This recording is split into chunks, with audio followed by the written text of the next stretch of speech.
ਕੀ ਭਾਣਾ ਵਰਤਿਆ ਜੀ ਦਾਣਾ ਆਏ ਨਾ ਜੀ ਇਹ ਤੇ ਕੋਈ ਦਾਣਾ ਨਹੀਂ ਆਇਆ ਜੀ ਠੀਕ ਹੈ ਉਹ ਸਿੱਖ ਨੂੰ ਜੀ ਹੁਣੇ ਬਾਹਰ ਹੈ ਜੀ ਅਸੀਂ ਹਾਂ ਇਹ ਬਥੇਰੀਆਂ ਸਫਰਾਂ ਹਜਫੂਰਾਂ ਕਰੀਆਂ ਨੇ ਔਰ ਜਿਹੜਾ ਕੋਈ ਦੱਸੀ ਗਿਆ ਕਰੀ ਗਿਆ ਪਰ ਹੁਣ ਤੁਹਾਡੇ ਸਾਹਮਣੇ ਹੀ ਦੇਖ ਲਓ ਜੀ।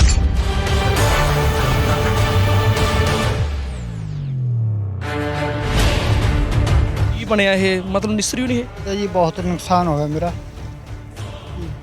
ਬਹੁਤ ਮੈਂ ਮਿਹਨਤ ਕਰੀ ਹੈਗੀ ਤੇ ਅੱਜ ਮੈਂ ਇਹਨੂੰ ਪੁੱਤ ਵਾਂਗੂ ਪਾਲ ਕੇ ਬਾਹਰ ਹੀ ਅੱਗੇ ਇਹ ਠੇਕੇ ਤੇ ਲਈ ਹੋਈ ਹੈ ਠੇਕੇ ਤੇ ਹੀ ਇਹ ਮੇਰੇ ਕੋਲ ਮੈਂ ਵੀ ਉਹਨਾਂ ਨੂੰ ਕਹਿ ਤੀ ਜੀ ਮਹਾਂ ਜੀ ਪਹਿਲਾਂ ਆਹ ਵੀ ਡੀਲਰ ਵੀ ਦੇਖ ਕੇ ਗਏ ਨੇ ਉਹ ਕਹਿੰਦੇ ਨੇ ਵੀ ਹੁਣ ਇਹ ਨਿਸਰ ਦੀ ਨੇ ਵੀ ਇਹਨੂੰ ਵਾਇਰਸ ਹੋਇਆ ਜੀ ਹਾਂਜੀ ਵੀ ਉਹ ਵੀ ਜਵਾਬ ਦੇ ਗਏ ਜੀ ਵੀ ਇਹਦੀ ਹੁਣ ਕੋਈ ਸਪਰੇਅ ਨਹੀਂ ਹੁੰਦੀ ਵੱਡਾ ਨੁਕਸਾਨ ਹੋ ਗਿਆ ਬਹੁਤ ਵੱਡਾ ਹੋਇਆ ਜੀ ਮੇਰਾ ਤਾਂ ਹੁਣ ਇਹ ਤਾਂ ਬੜਾ ਨੁਕਸਾਨ ਹੋਇਆ ਜੀ ਇੰਨਾ ਤਾਂ ਫਿਰ ਹੁਣ ਮੈਂ ਵੀ ਕਿੱਥੋਂ ਨੂੰ ਠੇਕੇ ਵਾਲੇ ਨੂੰ ਠੇਕਾ ਦੇਵਾਂਗਾ ਹੁਣ ਠੇਕੇ ਵਾਲੇ ਦਾ ਠੇਕਾ ਮੰਗਣਾ ਹੀ ਹੈ ਜੀ।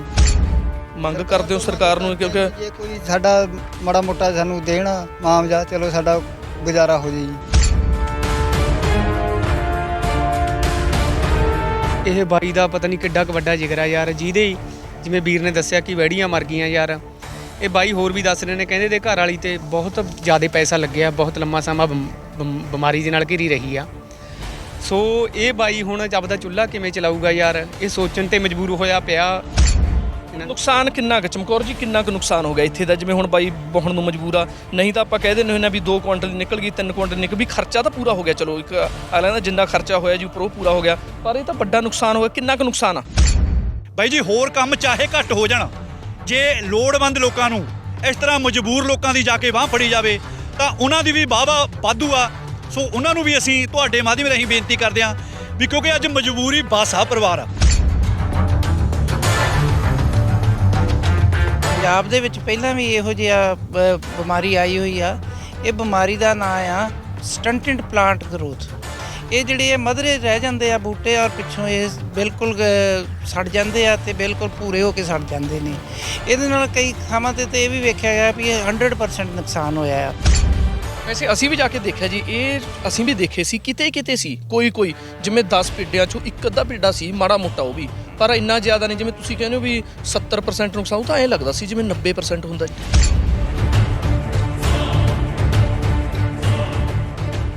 ਪੰਜਾਬੀ ਲੋਕ ਚੈਨਲ ਤੇ ਤੁਹਾਡਾ ਸਵਾਗਤ ਹੈ ਮੈਂ ਅਮਨਦੀਪ ਸਿੰਘ ਮਾਝਾ। ਕਿਸਾਨਾਂ ਤੇ ਇਸ ਵਾਰ ਇੱਕ ਵੱਡੀ ਕਰੋਪੀ ਆਈ ਆ ਕਿਉਂਕਿ ਪਹਿਲਾਂ ਤੁਸੀਂ ਖਬਰਾਂ ਦੇਖੀਆਂ ਨੇ ਕਿ ਰੋਪੜ ਜ਼ਿਲ੍ਹਾ ਜਾਂ ਉਧਰਲੇ ਕਈ ਜ਼ਿਲ੍ਹਿਆਂ 'ਚ ਕਿਤੇ ਨਾ ਕਿਤੇ ਕਿਸਾਨਾਂ ਨੇ ਆਪਣੀ ਫਸਲ ਲਾਈ ਫਸਲ ਲਾਉਣ ਤੋਂ ਬਾਅਦ ਉਸ ਤੋਂ ਬਾਅਦ ਉਹ ਫਸਲ ਨਿਸਰੀ ਹੀ ਨਹੀਂ ਜਾਨੀ ਕਿ ਸੁੱਕਣ ਲੱਗ ਗਈ ਸੁੱਕਣ ਤੋਂ ਬਾਅਦ ਉਹ ਫਸਲਾਂ ਕਿਸਾਨਾਂ ਵੱਲੋਂ ਵਾਹੀਆਂ ਗਈਆਂ ਜਾਨੀ ਕਿ ਵੱਡਾ ਨੁਕਸਾਨ ਹੋਇਆ ਕਿਸਾਨਾਂ ਦਾ। ਅੱਜ ਅਸੀਂ ਬਲਾਕ ਨਾਭਾ ਦੇ ਪਿੰਡ ਬੌੜਾਂ ਕਲਾਂ ਵਿੱਚ ਵਿਖੇ ਮੌਜੂਦ ਹਾਂ ਜਿੱਥੇ ਜਿਵੇਂ ਪਹਿਲਾਂ ਰੋਪੜ ਦੇ ਵਿੱਚ ਦੇਖਿਆ ਕਿ ਕਿਸਾਨ ਆਪਣੀਆਂ ਫਸਲਾਂ ਵਾਹ ਰਹੇ ਨੇ ਉਵੇਂ ਜਿਵੇਂ ਹੀ ਇੱਥੇ ਫਸਲ ਵਾਹੀ ਜਾ ਰਹੀ ਆ ਤਸਵੀਰਾਂ ਤੁਹਾਨੂੰ ਸਿੱਧੀਆਂ ਦਿਖਾਉਂਦੇ ਆ ਕਿ ਕਿਸਾਨ ਨੇ ਪਹਿਲਾਂ ਇਹ ਫਸਲ ਲਾਈ ਲਾਉਣ ਤੋਂ ਬਾਅਦ ਉੱਤੇ ਸਪਰੇਹਾਂ ਕੀਤੀਆਂ ਖਾਦਾਂ ਪਾਈਆਂ ਰੇ ਪਾਏ ਕਿਤੇ ਨਾ ਕਿਤੇ ਉਸ ਤੋਂ ਬਾਅਦ ਆਸਾਂ ਹੁੰਦੀਆਂ ਨੇ ਕਿ ਫਸਲ ਨੂੰ ਤਕੜੀ ਰੱਖੀਏ ਕਿਉਂਕਿ ਫਿਰ ਨਿਸਰਨਾ ਓਨਾ ਹੀ ਝਾੜ ਵਧੀਆ ਦੇਵੇਗੀ ਪਰ ਕਿਸਾਨ ਦੇਖੀ ਗਿਆ ਪਰ ਉਸ ਤੋਂ ਬਾਅਦ ਤਸਵੀਰਾਂ ਤੁਹਾਨੂੰ ਦਿਖਾਉਂਦੇ ਆ ਕਿ ਫਸਲ ਬਿਲਕੁਲ ਵੀ ਨਹੀਂ ਨਿਸਰੀ ਕਿ ਇੱਕ ਵੀ ਇਸ ਤੇ ਦਾਣਾ ਨਹੀਂ ਆਇਆ ਸਾਰੀ ਐਵੇਂ ਦੀ ਐਵੇਂ ਹੀ ਰਹਿ ਗਈ ਕਿਤੇ ਕਿਤੇ ਜੇ ਦਿਖਾਈਏ ਤੁਹਾਨੂੰ ਕਿਤੇ ਉਹ ਵੀ ਸਾਈਡ ਤੇ ਕੋਈ ਦਾਣਾ ਆਇਆ ਪਰ ਬਾਕੀ ਦੀ ਸੁੱਕਣੀ ਸ਼ੁਰੂ ਹੋ ਗਈ ਜਿਵੇਂ ਆਹ ਡਾਲ ਨੇ ਇਹ ਸੁੱਕ ਗਏ ਬਾਕੀ ਜਿਹੜੇ ਹਰੇ ਵੀ ਖੜੇ ਨੇ ਪਰ ਉਹ ਨਹੀਂ ਨਿਸਰੀ ਅਤੇ ਕਿਸਾਨ ਮਜਬੂਰ ਆ ਆਪਣੀ ਫਸਲ ਵਾਹੁਣ ਨੂੰ ਪੁੱਤਾਂ ਵਾਂਗੂ ਪਾਲੀ ਫਸਲ ਨੂੰ ਵਾਹੁਣ ਲਈ ਮਜਬੂਰ ਆ ਕਿਸਾਨ। ਕਿਤੇ ਨਾ ਕਿਤੇ ਖੇਤੀਬਾੜੀ ਯੂਨੀਵਰਸਿਟੀਆਂ ਵੀ ਫਲੋਪ ਹੋ ਰਹੀਆਂ ਨੇ ਫੇਲ ਹੋ ਰਹੀਆਂ ਨੇ ਜਾਨੀ ਕਿ ਵੱਡੇ ਡਾਕਟਰ ਪੰਜਾਬ ਸਰਕਾਰ ਨੇ ਰੱਖੇ ਹੋਏ ਨੇ ਕਿ ਖੇਤੀਬਾੜੀ ਨੂੰ ਨਿਗਾਹ ਰੱਖਣਗੇ ਕਿ ਕਿਹੜੇ ਬੀਜ ਬੀਜੇ ਜਾਣ ਇਹ ਪੂਸਾ 44 ਆ ਬਾਕੀ ਗੱਲਬਾਤ ਵੀ ਕਰਾਂਗੇ। ਸਾਡੇ ਨਾਲ ਪਿੰਡ ਵਾਸੀ ਮੌਜੂਦ ਨੇ ਪਿੰਡ ਬੌੜਾਂ ਕਲਾਂ ਤੋਂ ਬਾਈ ਜੂਰੀ ਮੌਜੂਦ ਨੇ। ਹਾਂਜੀ ਕੀ ਨਾਮ ਹੈ ਜੀ ਆਪਣਾ? ਪ੍ਰੀਤਮ ਸਿੰਘ ਆ ਜੀ ਮੇਰਾ ਨਾਮ। ਪ੍ਰੀਤਮ ਜੀ ਆਪਣੀ ਇਹ ਫਸਲ? ਹਾਂਜੀ ਹਾਂ। ਅੱਛਾ ਇਹ ਕੀ ਭਾਣਾ ਵਰਤਿਆ ਜੀ ਦਾਣਾ ਆਏ ਨਾ ਜੀ ਇਹ ਤੇ ਕੋਈ ਦਾਣਾ ਨਹੀਂ ਆਇਆ ਜੀ ਠੀਕ ਹੈ ਉਹ ਸਿੱਖ ਨੂੰ ਜੀ ਹੁਣੇ ਬਾਹਰ ਹੈ ਜੀ ਅਸੀਂ ਹਾਂ ਇਹ ਬਥੇਰੀਆਂ ਸਫਰਾਂ ਹਜਫੂਰਾਂ ਕਰੀਆਂ ਨੇ ਔਰ ਜਿਹੜਾ ਕੋਈ ਦੱਸੀ ਗਿਆ ਕਰੀ ਗਿਆ ਪਰ ਹੁਣ ਤੁਹਾਡੇ ਸਾਹਮਣੇ ਹੀ ਦੇਖ ਲਓ ਜੀ। ਹਾਂ ਨਹੀਂ ਵੈਸੇ ਵੈਰਾਈਟੀ ਕਿਹੜੀ ਹੈ ਇਹ ਊਸ਼ਾ ਜੀ। ਅੱਛਾ ਹਾਂ ਇਹ ਬੀਜ ਕਿੱਥੋਂ ਲਿਆਂਦਾ ਤੁਸੀਂ? ਇਹ ਬੀਜਾ ਜੀ ਘਰ ਦਾ ਹੀ ਬੀਜਾ ਹੈ ਜੀ ਉਹ ਇਹਦੇ ਨਾਲ ਦੀ ਸਾਰੇ ਖੜੀ ਹੈ। ਠੀਕ ਹੈ ਹਾਂ ਅੱਛਾ ਹੋਰ ਪਾਸੇ ਜਿਹੜੀ ਬੀਜੀ ਹੋਈ ਆ ਉਹ ਠੀਕ ਠਾਕ? ਸਾਰਾ ਠੀਕ ਆ ਜੀ ਉਹ। ਅੱਛਾ ਹਾਂ ਜੀ ਹਾਂ ਇਹ ਕਿੰਨੀ ਜਗ੍ਹਾ ਆਪਣੀ ਇਹ 1.5 ਕਿੱਲਾ ਹੋਊਗਾ ਜੀ। ਅੱਛਾ ਹਾਂ ਇਹ 1.5 ਕਿੱਲੇ 'ਚ ਅਸੀਂ ਦੇਖ ਰਹੇ ਹਾਂ ਵੀ ਪਹੀ ਦੇ ਨਾਲ ਤਾਂ ਕਿਸੇ ਪੇਡੇ ਤੇ ਕੁਝ ਕੁ ਦਾਣੇ ਆਏ ਨੇ ਆ ਵਿੱਚ ਬਿਲਕੁਲ ਨਹੀਂ ਹੈ। ਨਾ ਜੀ ਨਾ ਇੱਥੇ ਕੋਈ ਦਾਣਾ ਨਹੀਂ ਹੈਗਾ। ਠੀਕ ਹੈ ਹਾਂ ਕੀ ਕਹਣਾ ਕਿਤੇ ਮਾੜਾ ਮੋਟਾ ਛਿੱਟਾ ਲਿਕੜਿਆ ਉਹ ਵੀ ਬੇਕਾਰ ਹੈ। ਠੀਕ ਹੈ ਹਾਂ ਜੀ ਹਾਂ ਜਾਨੀ ਕਿ ਬੀਜ ਤੁਹਾਡਾ ਆਪਣਾ ਸੀ ਪੁਰਾਣਾ ਜਿਹੜਾ ਉਹ ਰੱਖਿਆ ਹੋਇਆ ਕਿਤੇ ਨਾ ਕਿਤੇ ਪਿਛਲੇ ਸਾਲ। ਆਪਦੀ ਸਾਰੀ ਖੜੀ ਆ ਜੀ। ਠੀਕ ਹੈ। ਹਾਂ ਉਹ ਨਿਸਰੀ ਆ ਪੂਰੀ ਵਧੀਆ। ਹਾਂ ਠੀਕ ਹੈ। ਠੀਕ ਹੈ ਜੀ। ਵੈਸੇ ਤੁਸੀਂ ਖੇਤੀਬਾੜੀ ਮਹਿਕਮੇ ਨਾਲ ਗੱਲਬਾਤ ਕੀਤੀ, ਉਹ ਦਿਖਾਈ ਉਹਨਾਂ ਨੂੰ ਇਹ? ਨਾ ਜੀ ਇਹ ਵੀ ਸਾਡਾ ਮੁੰਡਾ ਹੀ ਜਾਂਦਾ ਰਿਹਾ, ਮੈਂ ਤਾਂ ਕੋਈ ਨਹੀਂ ਦਿਖਾਈ ਹੈਗੀ। ਨਾ ਇਹ ਵੀ ਸੁਣ ਰਿਹਾ ਕਿ ਅੱਜ ਸਵੇਰੇ ਖੇਤੀਬਾੜੀ ਮਹਿਕਮੇ ਵਾਲੇ ਆਏ ਵੀ ਤੇ ਆਏ ਤੇ ਹਾਂ ਹਾਂ ਜੀ। ਇਹ ਤਾਂ ਜ਼ਮੀਨ ਆਪਣੀ ਆ ਜਾਂ ਠੇਕੇ ਤੇ ਲਈ ਹੋਈ ਹੈ? ਠੇਕੇ ਦੇ ਲਈ ਹੋਈ ਸਾਡੀ ਤਾਂ ਇਹ। ਅੱਛਾ ਜੀ। ਹਾਂ ਇਹ ਤਾਂ ਫਿਰ ਜੇ 1.5 ਕਿੱਲੇ ਦੀ ਗੱਲ ਕਰੀਏ ਤਾਂ 70-80 ਹਜ਼ਾਰ ਨੂੰ ਇਹ ਲਿਆ ਹੋਇਆ 1.5 ਕਿੱਲਾ ਥਾਂ। ਉਹੀ ਦਾ ਗੱਲ ਹੋਰ। ਹਾਂ ਜੀ ਹਾਂ ਵੱਡਾ ਨੁਕਸਾਨ ਹੋ ਗਿਆ ਜੀ। ਬਾਬੂ ਹੁਣ ਇਹ ਨੁਕਸਾਨ ਹੈ ਮਹਾਰਾਜ। ਹਾਂ ਜੀ ਵੀ ਇਹਦੇ ਹੁਣ ਜੇ ਦੇਖੋ ਸਪਰੇ ਹਾਂ ਕੋਈ ਆ ਕਹਿੰਦਾ ਵੀ ਆਹ ਵੀ ਕਰ ਦੋ ਆਹ ਵੀ ਕਰ ਦੋ ਹੈ। ਇਹ ਦਵਾਈਆਂ ਦੀ ਸਪਰੇ ਬਹੁਤ ਹੋਈ ਹੈ ਜੀ। ਹਾਂ ਜੀ ਯਾਨੀ ਕਿ ਵੱਡਾ ਨੁਕਸਾਨ ਹੋ ਗਿਆ ਹੈ। ਇਹ ਮੁੰਡਾ ਜੀ ਹਾਂ। ਠੀਕ ਹੈ। ਹਾਂ ਹਾਂਜੀ ਬਾਈ ਜੀ, ਆਪਣੀਆਂ ਫਸਲੇ ਹਾਂਜੀ ਆਪਣੀ ਆ ਜੀ ਇਹ। ਠੀਕ ਹੈ। ਕੀ ਬਣਿਆ ਇਹ, ਮਤਲਬ ਨਿਸਰੀ ਨਹੀਂ ਇਹ? ਇਹ ਤਾਂ ਜੀ ਬਹੁਤ ਨੁਕਸਾਨ ਹੋਇਆ ਮੇਰਾ ਜੀ। ਬਹੁਤ ਮੈਂ ਮਿਹਨਤ ਕਰੀ ਹੈਗੀ ਤੇ ਠੀਕ ਹੈ। ਅੱਜ ਮੈਂ ਇਹਨੂੰ ਪੁੱਤ ਵਾਂਗੂ ਪਾਲ ਕੇ ਬਾਹਰ ਹੈ ਜੀ ਅੱਜ। ਠੀਕ ਹੈ। ਠੇਕੇ ਤੇ ਲਈ ਹੋਈ ਹੈ? ਠੇਕੇ ਤੇ ਜੀ ਇਹ ਮੇਰੇ ਕੋਲ। ਅੱਛਾ ਹਾਂਜੀ ਠੀਕ ਹੈ। ਬਾਈ ਜੀ ਖੇਤੀਬਾੜੀ ਵਿਭਾਗ ਨਾਲ ਗੱਲਬਾਤ ਨਹੀਂ ਕੀਤੀ ਵੀ ਆ ਕੀ ਹੋਇਆ, ਉਹਨੂੰ ਦਿਖਾਇਆ? ਉਹ ਅੱਜ ਆਏ ਤੇ ਜੀ, ਉਹਨਾਂ ਨੂੰ ਦਿਖਾਇਆ ਤੀ, ਉਹ ਵੀ ਦੇਖ ਕੇ ਗਏ ਨੇ ਜੀ। ਉਹ ਕਹਿੰਦੇ ਵੀ ਇਹ ਹੁਣ ਕੋਈ ਇਹਦਾ ਹੱਲ ਨਹੀਂ ਹੈਗਾ। ਅੱਛਾ। ਹਾਂਜੀ ਜਦੋਂ ਖੇਤੀਬਾੜੀ ਵਿਭਾਗ ਨੂੰ ਦਿਖਾਈ ਉਸ ਤੋਂ ਬਾਅਦ ਬਹੁਣ ਲੱਗੇ ਹੋ ਤੁਸੀਂ ਟਰੈਕਟਰ ਫੇਰ ਬਾੜੇ? ਹਾਂਜੀ ਫਿਰ ਬਾਹਣ ਲੱਗ ਗਈ ਮੈਂ ਇਹਨੂੰ ਅੱਜ। ਠੀਕ ਹੈ। ਹਾਂਜੀ ਤੇ ਬਾਕੀ ਉਹਨਾਂ ਨੇ ਕਾਰਨ ਦੱਸਿਆ ਹੋਣਾ ਵੀ ਕੀ ਕਾਰਨ ਰਿਹਾ, ਕਿਉਂ ਨਹੀਂ ਨਿਸਰੀ? ਜਿਵੇਂ ਪਹਿਲਾਂ ਗੱਲਬਾਤ ਹੁੰਦੀ ਸੀ ਦੂਜੇ ਜ਼ਿਲ੍ਹਿਆਂ 'ਚ ਕਾਫੀ ਹੋਇਆ ਕਿ ਚਾਈਨਾ ਵਾਇਰਸ ਆ ਗਿਆ ਜੀ, ਆਹ ਵਾਇਰਸ ਆਹ ਪ੍ਰੋਬਲਮ ਆ, ਐਵੇਂ ਦੀ ਗੱਲਬਾਤ। ਮੈਂ ਵੀ ਉਹਨਾਂ ਨੂੰ ਕਹਿ ਤੀ ਜੀ, ਮੈਂ ਕਿਹਾ ਜੀ ਪਹਿਲਾਂ ਆਹ ਵੀ ਡੀਲਰ ਵੀ ਦੇਖ ਕੇ ਗਏ ਨੇ, ਉਹ ਕਹਿੰਦੇ ਨੇ ਵੀ ਹੁਣ ਇਹ ਨਿਸਰ ਦੀ ਨਹੀਂ ਵੀ ਇਹਨੂੰ ਵਾਇਰਸ ਹੋਇਆ ਜੀ। ਹਾਂਜੀ ਠੀਕ ਹੈ। ਵੀ ਉਹ ਵੀ ਜਵਾਬ ਦੇ ਗਏ ਜੀ ਵੀ ਇਹਦੀ ਹੁਣ ਕੋਈ ਸਪਰੇਅ ਨਹੀਂ ਹੁੰਦੀ ਹੈਗੀ। ਹਾਂਜੀ ਨਾ ਇਹਨਾਂ ਨੇ ਖੇਤੀਬਾੜੀ ਵਿਭਾਗ ਨੇ ਵੀ ਕਿਹਾ ਵੀ ਚਾਈਨਾ ਵਾਇਰਸ ਆ ਇਹ, ਜਾਂ ਕੀ ਗੱਲ ਕਹੇਗਾ ਵੀ ਕੀ ਬਿਮਾਰੀ? ਇਹੀ ਕਹਿੰਦੇ ਜੀ ਅਸੀਂ ਉੱਥੇ ਮਹਿਕਮੇ 'ਚ ਦੇਖੂਗਾ ਡਾਕਟਰ ਆ ਕੇ ਵੀ ਉੱਥੇ ਅਸੀਂ ਆਪਦਾ ਇਹਦਾ ਕੋਈ ਉਹ ਕਰਾਂਗੇ ਜੀ। ਹਾਂਜੀ ਠੀਕ ਹੈ। ਬਿਲਕੁਲ। ਕੀ ਲੱਗਦਾ ਤੁਹਾਨੂੰ ਕਿ ਖੇਤੀਬਾੜੀ ਵਿਭਾਗ ਆ ਪੂਰੀ ਨਿਗਰਾਨੀ ਰੱਖ ਰਹੇ ਨੇ ਕਿ ਆਹ ਬੀਜ ਬੀਜੋ ਜੀ, ਆਹ ਬੀਜ ਬੀਜੋ? ਕਿਤੇ ਨਾ ਕਿਤੇ ਬੀਜ ਤਾਂ ਪੂਸਾ 44 ਆ ਇਹ। ਹਾਂਜੀ ਹਾਂ ਜੀ ਊਸਾ 44 ਆ ਜੀ। ਇਹਦਾ ਜੀ ਦੋ ਉਹ ਨੇਗੇ ਐਂ ਜੀ, ਇਹ ਕੁਛ ਤਾਂ ਜੇ ਕੋਈ ਮਾਰ ਪੈ ਜੇ ਚਲੋ ਨਿਕਲ ਆਉਂਦੀਆਂ, ਹੁਣ ਤਾਂ ਜੇ ਤਾਂ ਕੁਦਰਤੀ ਮਾਰ ਪੈ ਗਈ, ਪ੍ਰਮਾਤਮਾ ਨੇ ਕਰਤਾ ਜੀ। ਵੀ ਇਹ ਜਿਹੜੇ ਹੁਣ ਨਵੇਂ ਬੀਜ ਨੇਗੇ ਉਹ ਤਾਂ ਹੁਣ ਮਾੜੀ ਬਾਰਿਸ਼ ਪਵੇ ਜੀ ਜਦੀ ਲੰਬੇ ਪੈ ਜਾਣ, ਉਹਨਾਂ ਦਾ ਕੁਝ ਨਹੀਂ ਬਣਦਾ ਹੈਗਾ। ਇਹ ਕਿਸਾਨ ਤਾਈਓ ਲਾਉਂਦਾ ਜੀ ਇਹ ਵੀ ਇਹ ਮਾੜੀ ਮੋਟੀ ਜੇ ਕੋਈ ਫਸਲ ਬਾਰਿਸ਼ ਪੈ ਜੇ ਉਹ 'ਚ ਖੜੀ ਰਹਿੰਦੀ ਹੈ ਜੀ ਇਹ। ਬਿਲਕੁਲ। ਇਹਦਾ ਮਤਲਬ ਪੂਸਾ ਵੈਰਾਈਟੀ ਵੀ ਧੋਖਾ ਦੇਗੀ ਫਿਰ ਕਿਸਾਨਾਂ ਨੂੰ? ਹਾਂਜੀ ਐਤਕੀ ਤਾਂ ਜੀ ਇਹ ਵੀ ਮਾਰ ਗਈ ਜੀ ਸਾਰਿਆਂ ਨੂੰ। ਹਾਂਜੀ ਵੀ ਐਤਕੀ ਤਾਂ ਇਹ ਬਹੁਤ ਇਹਨੇ ਨੁਕਸਾਨ ਕਰਿਆ ਜੀ। ਬਾਈ ਜੀ ਇੱਕ ਤਾਂ ਐ ਹੁੰਦਾ ਵੀ 4 ਕੁਇੰਟਲ ਦੀ ਨਿਕਲ ਗਈ ਜੀ, 4.5 ਦੀ ਨਿਕਲ ਗਈ, ਕੁਛ ਮਿਲ ਜਾਂਦਾ। ਇੱਕ ਆ ਬਹੁਣ ਨੂੰ ਇਹ ਤਾਂ ਫਿਰ ਜਮੀ ਜ਼ੀਰੋ ਹੋ ਗਿਆ ਜੀ ਕੰਮ। ਇਹ ਤਾਂ ਜੀ ਫਿਰ ਹੁਣ ਕੋਈ ਹੱਲੇ ਨਹੀਂ ਹੈਗਾ ਜੀ ਹੋਰ ਹੁਣ ਮੇਰਾ। ਹਾਂਜੀ ਹੁਣ ਤਾਂ ਆੜਤੀਆ ਵੀ ਜਵਾਬ ਦੇ ਰਹੀ ਮੈਨੂੰ ਤਾਂ ਠੇਕੇ ਤੋਂ, ਕਹਿੰਦਾ ਭਾਈ ਹੁਣ ਮੇਰੇ ਕੋਲ ਪੈਸਾ ਜਦੋਂ ਫਸਲ ਨਹੀਂ ਆਊਗੀ ਮੈਂ ਤੈਨੂੰ ਕਿੱਥੇ ਦੇਵਾਂਗਾ ਜੀ। ਹਾਂਜੀ ਠੀਕ ਹੈ। ਵੱਡਾ ਨੁਕਸਾਨ ਹੋ ਗਿਆ। ਬਹੁਤ ਵੱਡਾ ਹੋਇਆ ਜੀ ਮੇਰਾ ਤਾਂ। ਹੁਣ ਇਹ ਤਾਂ ਬੜਾ ਨੁਕਸਾਨ ਹੋਇਆ ਜੀ ਇੰਨਾ ਤਾਂ। ਫਿਰ ਹੁਣ ਮੈਂ ਵੀ ਕਿੱਥੋਂ ਨੂੰ ਠੇਕੇ ਵਾਲੇ ਨੂੰ ਠੇਕਾ ਦੇਵਾਂਗਾ? ਹੁਣ ਠੇਕੇ ਵਾਲੇ ਦਾ ਠੇਕਾ ਮੰਗਣਾ ਹੀ ਹੈ ਜੀ। ਹਾਂਜੀ ਠੀਕ ਹੈ। ਹਾਂਜੀ ਸਰਕਾਰ ਤੋਂ ਮੰਗ ਕਰਦੇ ਹੋ ਸਰਕਾਰ ਨੂੰ? ਕਿਉਂਕਿ ਜੇ ਕੋਈ ਸਾਡਾ ਮਾੜਾ ਮੋਟਾ ਸਾਨੂੰ ਦੇਣ ਮੁਆਵਜ਼ਾ, ਚਲੋ ਸਾਡਾ ਗੁਜ਼ਾਰਾ ਹੋ ਜਾਏ ਜੀ। ਹਾਂਜੀ ਬਿਲਕੁਲ ਜੀ। ਸੋ ਕਮਜ਼ੋਰ ਕਿਸਾਨ ਕਿਤੇ ਨਾ ਕਿਤੇ ਠੇਕੇ ਤੇ ਜ਼ਮੀਨ ਲਈ ਉਸ ਤੋਂ ਬਾਅਦ ਆਪਣੀ ਫਸਲ ਉਗਾਉਣ ਦੀ ਕੋਸ਼ਿਸ਼ ਕਰ ਰਿਹਾ ਸੀ, ਪਰ ਕਿਤੇ ਨਾ ਕਿਤੇ ਧੋਖਾ ਦਿੱਤਾ ਕਿ ਪੂਸਾ 44 ਵੈਰਾਈਟੀ ਆ, ਪੂਸਾ 44 ਨਹੀਂ ਨਿਸਰੀ। ਜਾਨੀ ਕਿ ਦੇਖੀ ਗਏ ਪਹਿਲਾਂ ਕਿ ਨਿਸਰੂ ਪਰ ਨਹੀਂ ਨਿਸਰੀ। ਪਰ ਉਸ ਤੋਂ ਬਾਅਦ ਖੇਤੀਬਾੜੀ ਵਿਭਾਗ ਵੀ ਹੱਥ ਖੜੇ ਕਰ ਗਿਆ। ਖੇਤੀਬਾੜੀ ਵਿਭਾਗ ਨੇ ਕਿਹਾ ਕਿ ਇਹਨੂੰ ਬਹੁਣ ਦਾ ਤੇ ਕਿਸਾਨ ਮਜਬੂਰ ਨੇ, ਉਸ ਤੋਂ ਬਾਅਦ ਬਹੁਣ ਲਈ ਮਜਬੂਰ ਹੋਇਆ। ਸੋ ਗੱਲਬਾਤ ਕਰਾਂਗੇ, ਬਾਈ ਜੀ ਹੋਰੀ ਵੀ ਮੌਜੂਦ ਨੇ। ਬਾਈ ਜੀ ਕੀ ਨਾਮ ਹੈ ਜੀ? ਰਣਜੀਤ ਸਿੰਘ ਬੋੜਾਂਵਾਲਾ ਜੀ। ਅੱਛਾ ਰਣਜੀਤ ਜੀ, ਦੇਖ ਰਿਹਾ ਕਿਵੇਂ ਦੇ ਹਾਲਾਤ ਬਣ ਗਏ? ਇਹ ਜੀ ਇਹਨੇ ਬਹੁਤ ਮਿਹਨਤ ਕਰੀ ਹੈ ਤੇ ਮੇਰੇ ਨਾਲ ਲੱਗਦਾ, ਮੇਰਾ ਵੀ ਖੇਤ ਨਾਲ ਲੱਗਦਾ ਹੀ ਹੈ। ਬਹੁਤ ਮਿਹਨਤੀ ਕਿਸਾਨ ਆ ਜੀ। ਠੀਕ ਹੈ। ਤੇ ਹੁਣ ਇਹਦੀ ਜੀਰੀ ਨਿਸਰੀ ਨਹੀਂ ਹੈਗੀ ਜੀ। ਇਹਨੂੰ ਬਣਦਾ ਮੁਆਵਜ਼ਾ ਸਰਕਾਰ ਗਦਾਵਰੀ ਕਰਵਾ ਕੇ ਕੋਈ ਨਾ ਕੋਈ ਹੱਲ ਹੋਣਾ ਚਾਹੀਦਾ ਇਹਦਾ। ਠੀਕ ਹੈ। ਬਿਲਕੁਲ। ਵੈਸੇ ਪੂਸਾ 44 ਦੀ ਗੱਲ ਕਰਦੇ ਆਹ ਵੈਰਾਈਟੀ ਜਿਹੜੀ ਕਿਹੜੀ ਹੈ ਇਹ? ਇਹ ਆਪਣੀ ਸਾਵਾ 127 ਲਾਈ ਹੋਈ ਹੈ ਜਿਹੜੀ ਆਪਣੀ ਨਾਲ ਲੱਗਦੀ। ਇਹਦੀ ਪੂਸਾ 44 ਲਾਈ ਹੋਈ ਹੈ ਜੀ। ਪਹਿਲਾਂ ਜਾਣੀ ਕਿ ਇਹਦੀ ਜਿਹੜੀ ਲੰਬੀ ਸਕਿਨ ਦੀ ਬਿਮਾਰੀ ਚੱਲੀ ਤੀ, ਦੋ ਗਊਆਂ ਵੀ ਮਰੀਆਂ ਨੇ ਵਿਚਾਰੇ ਦੀਆਂ, ਉਧਰੋਂ ਵੀ ਦੁੱਧ ਦਾ ਸਾਧਨ ਵੀ ਜਿਹੜਾ ਪੈਂਦਾ ਸੀ ਉਹ ਵੀ ਹੋ ਗਿਆ। ਤੇ ਹੁਣ ਆ ਫਸਲ ਦੀ 1.5 ਕਿੱਲਾ ਜ਼ਮੀਨ ਦਾ ਜੀ, ਅੱਧੇ ਕਿੱਲੇ 'ਚ ਤਾਂ ਨੀਰਾ ਚਾਰਾ ਹੈ। ਆ ਕਿੱਲਾ ਕੇ ਜਿਹੜਾ ਇਹ ਖਰਾਬ ਹੋ ਗਿਆ ਜੀ। ਠੀਕ ਹੈ। ਚਾਰੇ ਪਾਸੋਂ ਮਾਰ ਪੈਗੀ ਜੀ। ਮਾਰ ਪੈ ਗਈ। ਹੁਣ ਇਹਨੂੰ ਠੇਕਾ ਵੀ ਕਿੱਥੋਂ ਮਿਲੂਗਾ? ਠੀਕ ਹੈ। ਪਹਿਲਾਂ ਵੀ ਵਿਆਜ ਤੇ ਫੜ ਕੇ ਠੇਕਾ ਦਿੱਤਾ। ਹੁਣ ਆੜ੍ਹਤੀਆਂ ਨੂੰ ਵੀ ਐਂ ਹੁੰਦਾ ਵੀ ਫਸਲ ਆਊਗੀ, ਚਲੋ ਅਗਲਾ ਠੇਕਾ ਦੇ ਦਾਂਗੇ। ਪਰ ਹੁਣ ਅਗਲਾ ਠੇਕਾ ਫਿਰ ਉਹ ਵੀ ਕਿੱਥੋਂ ਦਊਗਾ? ਠੀਕ ਹੈ। ਇਹਦੀ ਸਰਕਾਰ ਨੂੰ ਬਾਂਹ ਫੜਨੀ ਪਈ। ਤੇ ਗਰੀਬ ਮਜ਼ਦੂਰ ਕਿਸਾਨ ਆ ਜੀ ਇਹ। ਅਸੀਂ ਕਹਿਣਾ ਚਾਹੁੰਦੇ ਹਾਂ ਜੀ ਤਾਂ ਵੀ ਸਰਕਾਰ ਜਲਦੀ ਤੋਂ ਜਲਦੀ ਕਰਦਾ। ਬਿਲਕੁਲ ਜੀ। ਪਿੰਡ ਵਾਸੀ ਇਕੱਠੇ ਹੋਏ ਨੇ, ਸਰਕਾਰ ਤੋਂ ਮੰਗ ਕਰ ਰਹੇ ਨੇ ਕਿ ਮੁਆਵਜ਼ਾ ਦਿੱਤਾ ਜਾਵੇ, ਕਿਉਂਕਿ ਕਿਸਾਨੀ ਕਿਤੇ ਨਾ ਕਿਤੇ ਡਾਊਨ ਲੈਵਲ ਤੇ ਜਾ ਰਹੀ ਹੈ। ਜਿਵੇਂ ਦੇ ਹਾਲਾਤ ਬਣ ਰਹੇ ਨੇ, ਜਿਵੇਂ ਦੇਖਦੇ ਆ ਕਿ ਕਿਹੜੀਆਂ ਵੈਰਾਈਟੀਆਂ ਨੇ, ਉਹ ਵੈਰਾਈਟੀਆਂ ਵਧੀਆ ਨਹੀਂ ਨਿਕਲਦੀਆਂ, ਕਈ ਵਾਰੀ ਘੱਟ ਨਿਕਲ ਜਾਂਦੀਆਂ। ਪਰ ਇੱਥੇ ਤਾਂ ਇਹ ਪੂਰੀ ਬਹੁਣ ਨੂੰ ਮਜਬੂਰ ਹੋ ਗਏ। ਜਾਨੀ ਕਿ ਇਹ ਚੋਂ ਨਿਕਲਣਾ ਤਾਂ ਕੀ ਸੀ, ਜੇ ਅੱਧੀ ਵੀ ਨਿਸਰ ਦੀ ਨਿਕਾਲ ਘੱਟ ਨਿਕਲਦਾ ਤਾਂ ਥੋੜਾ ਜਿਹਾ ਬਚਾਅ ਹੋ ਜਾਂਦਾ, ਪਰ ਪੂਰੀ ਬੇਕਾਰ ਹੋ ਗਿਆ ਕੰਮ, ਬਰਬਾਦ ਹੋਣ ਕਿਨਾਰੇ ਹੋ ਗਿਆ ਕਿਸਾਨ। ਸੋ ਬਾਈ ਜੀ ਉਰੀ ਮੌਜੂਦ ਨੇ। ਬਾਈ ਕਿਵੇਂ ਦੇਖਦੇ ਹੋ ਤੁਸੀਂ ਜਿਵੇਂ ਦਾ ਸਿਸਟਮ ਚੱਲ ਰਿਹਾ ਜੀ? ਬਾਈ ਨੇ ਤਵੀਆਂ ਪਾ ਲਈਆਂ ਅੱਜ ਆਪਣੀ ਫਸਲ ਖੜੀ ਤੇ। ਬਾਈ ਇਹ ਬਾਈ ਦਾ ਪਤਾ ਨਹੀਂ ਕਿੱਡਾ ਕੁ ਵੱਡਾ ਜਿਗਰ ਆ ਯਾਰ, ਜਿਹਦੇ ਹੀ ਜਿਵੇਂ ਵੀਰ ਨੇ ਦੱਸਿਆ ਕਿ ਵੈੜੀਆਂ ਮਰ ਗਈਆਂ ਯਾਰ।